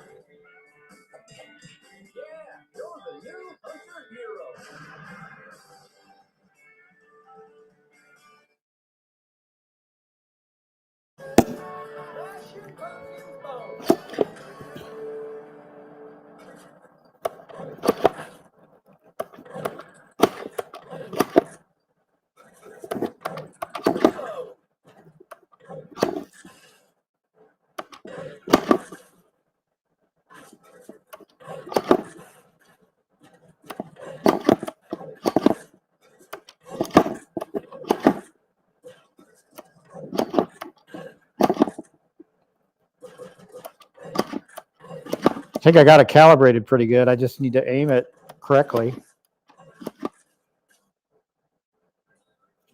Yeah. If I'm looking down the gun sight, I'm doing okay.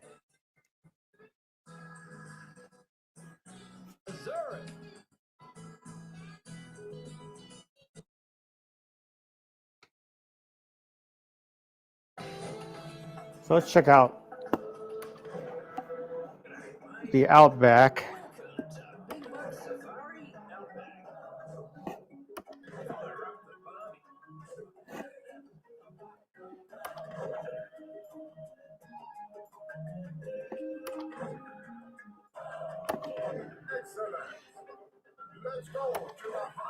So we're checking out a bonus game in the Outback.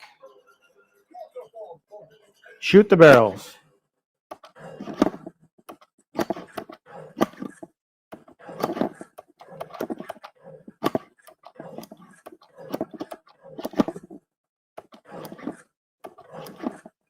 Yeah, these are fun.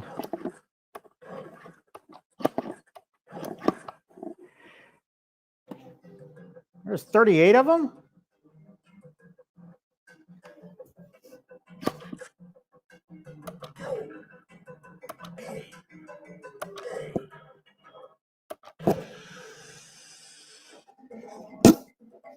I know I'm knocking the microphone, so I apologize.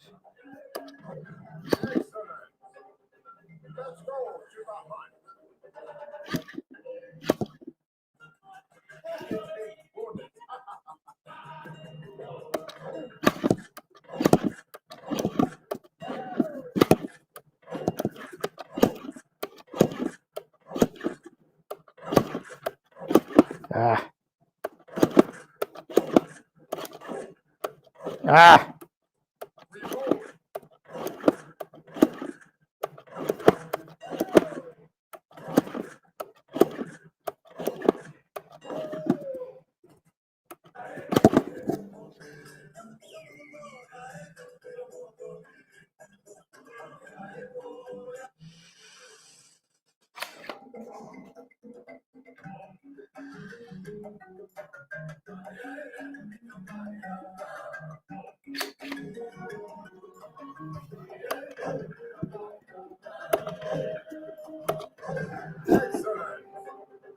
Let's go to the hunt.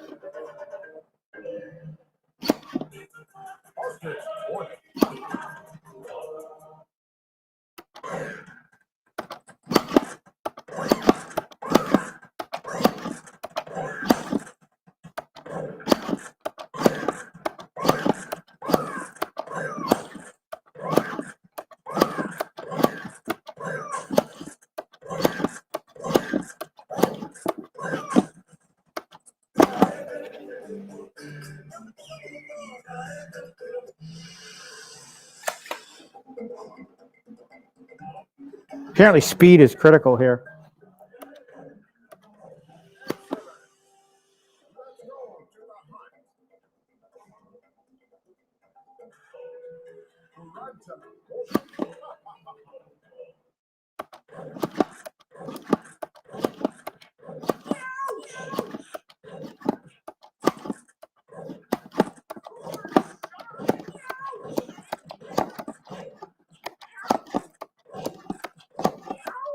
Ah, see, I'm not focusing on aiming.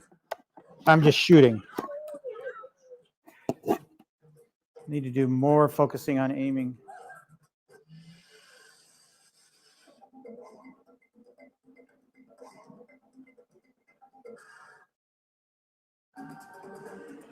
All right, so I'm going to check an Outback game.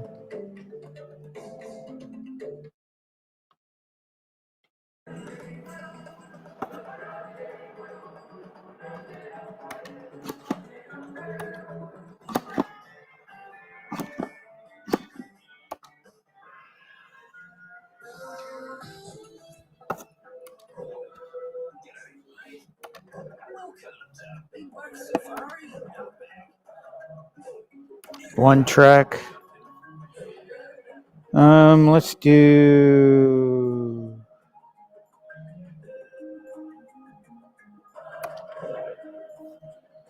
Excellent.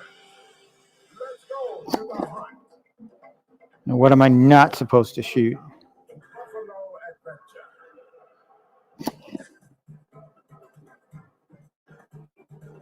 Off to the door. Pick a spot.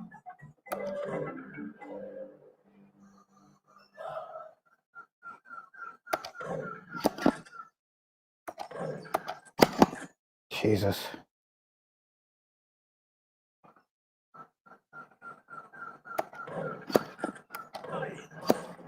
Shot a cow.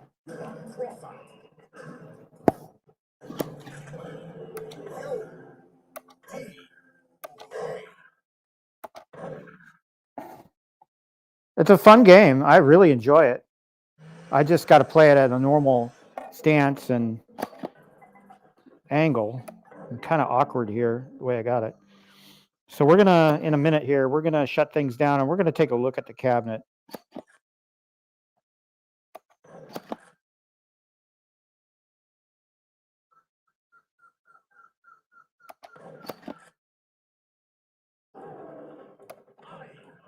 Jesus. I don't know how I can't tell the difference. They look so different when they put them up on the screen like that. All right, try one more time.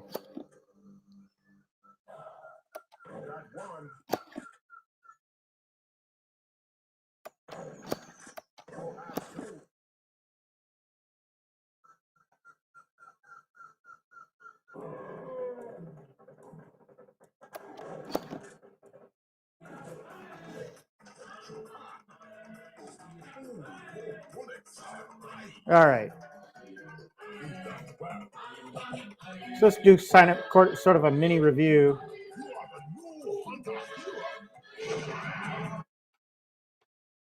All right.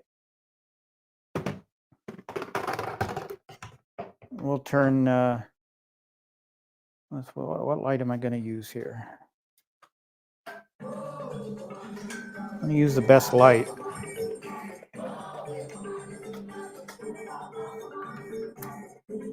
All right, let's look at it by my soft light here.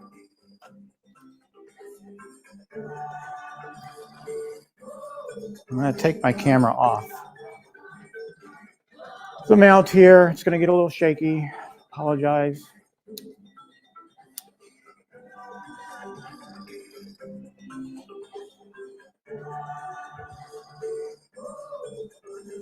All right, so let's take a look at the camera, or look at the cabinet.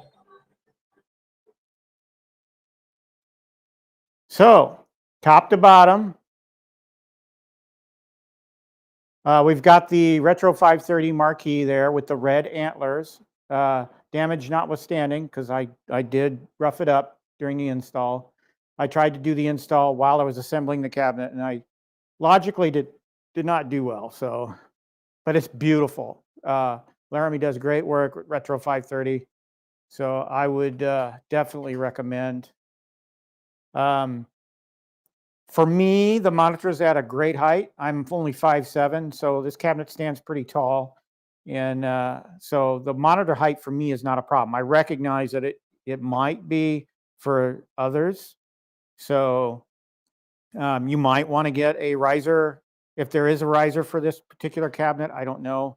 Either G.I. Joel or maybe even Buy Stuff Arcades makes one, maybe. So seek them out if you need this cabinet to be a little taller. Again, I'm 5'7", so I think the monitor height is okay for me. I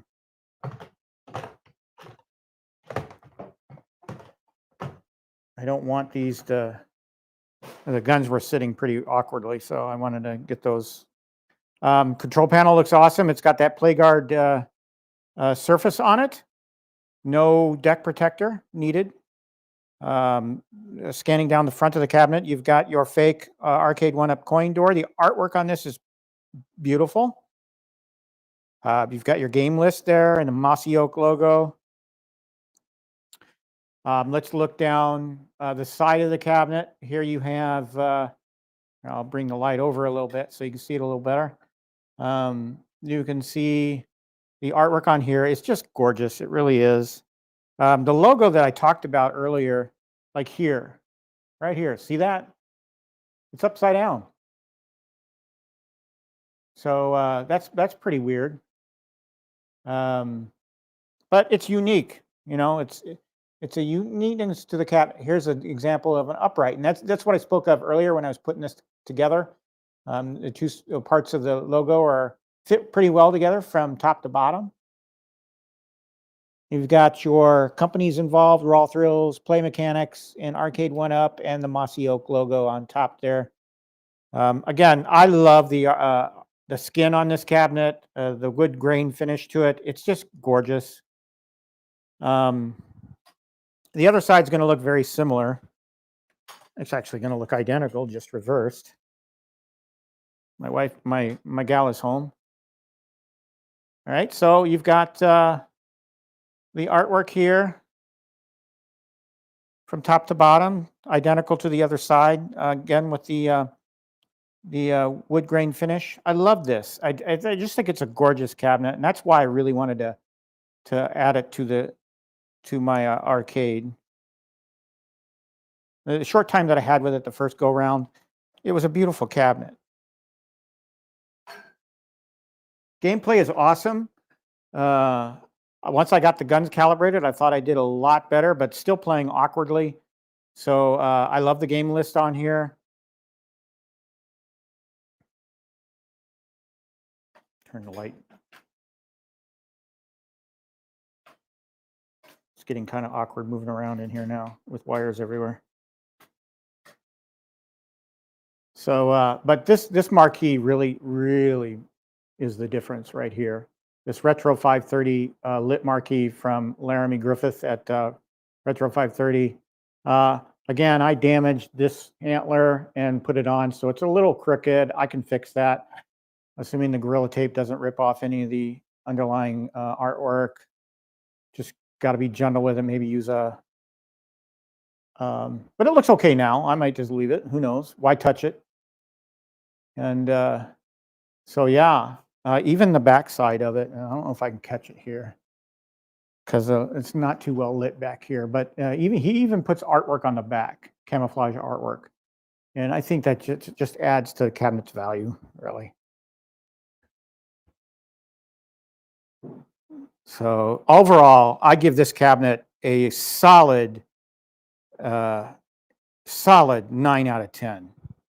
I would give it a 10.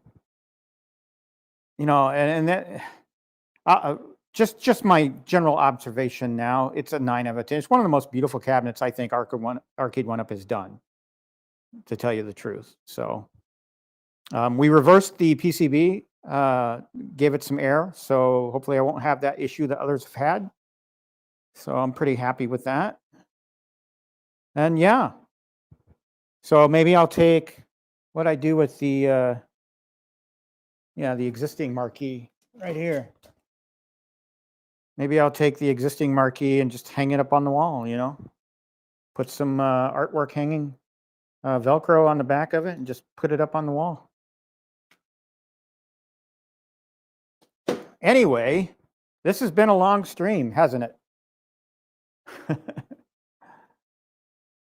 Oh my gosh, guys. You've been with me all day long. Now it's time for you guys to let you guys go and start your day or whatever.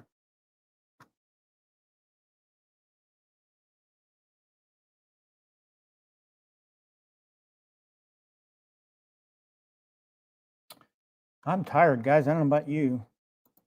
Anybody have any questions, or I don't know if I could answer about gameplay or anything, but before I wrap this up, gosh, I've been at it for 4 hours now. Oh my gosh. I am tired. I'm hungry too. And I'm about to go get our pizza down in Menominee Falls. So if you got any quick questions, I'll be happy to field them before I get off here.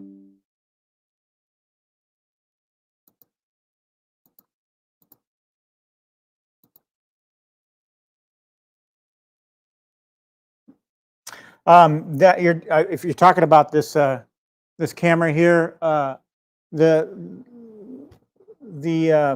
whole assembly is, you can either hold it or you can mount it to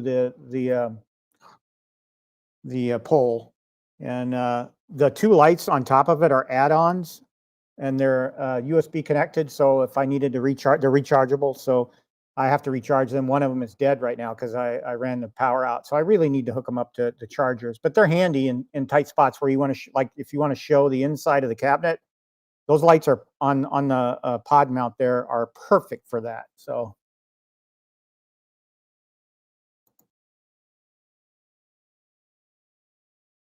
Thank you, Mike Hockhurts. I appreciate that. Stock Jock, no. So if you want your 4 hours back, I can't help you there. I gave it my all, you know. And now I'm just gonna, like I said, the cabinet's gonna go right next. You can see it there on the lower right. The cabinet's gonna go right next to the Fast and the Furious, and the reason for that is because I have plenty of room to stand back with the rifles and play the game. So that was intentional. So yes, I have a spot here, behind Big Buck Hunter. So maybe I'll fill it, maybe I won't. We'll see. One thing I didn't talk about, I did make a community post about this. This streaming station is kind of getting on my nerves. This whole corner desk that I have, situation I have going on here. I'm actually contemplating getting a straight desk where I'm not constantly craning my neck looking at the side monitors here. Everything's in front of me, so I'm only slightly looking either direction at either monitor. And I may move my quarter scale arcade and 1/6 scale collection into this corner and make it a corner display, and put a straight desk there where the camera on face camera shot would actually be, you'll see my logo in the back. So I'm kind of thinking about doing that. But anyway, that's neither here nor there. My email address was in that post. If you guys have streaming setup suggestions, I'd love to see yours. If you have one, take a picture, shoot it to me at the quarterdeckarcade@gmail.com. I would love to see it. Or if you just want to drop me a note, ask me a question, and if I'm able to answer it, I will. Or maybe I can direct you to the right answer. So special thanks to Laramie Griffiths at Retro530. Awesome product that he provided me. I tried to ruin it. Fortunately, I recovered quite nicely, I think. I will have to remember that if I ever decide to sell the thing, which I don't plan to right now. So it's a fun game. I want to keep it around longer than I had the first one. So beautiful cabinet. I'm very happy. And that's it. That's all I have today. So guys, what I would, as I do every week, I want to thank you for being here. You guys, some of you stuck with me through the whole 4 hours. Maybe you went off and did something, come back to it. I really appreciate each and every one of you every week that hangs out with me. It's a great hangout time and with you guys. And I love bouncing ideas off of you, getting your feedback in real time. It really helps me. So, but guys, have a great week, a safe week. I have a 4-day weekend next weekend. So fun times. I'm actually running a race next Saturday at Road America with my gal, and but I'll still have a show next weekend. I don't know what I'm doing next week, but we'll figure it out, and I'll see you then. Okay, so have a great week, a safe week. I'll see you next weekend, and until next time, I got next.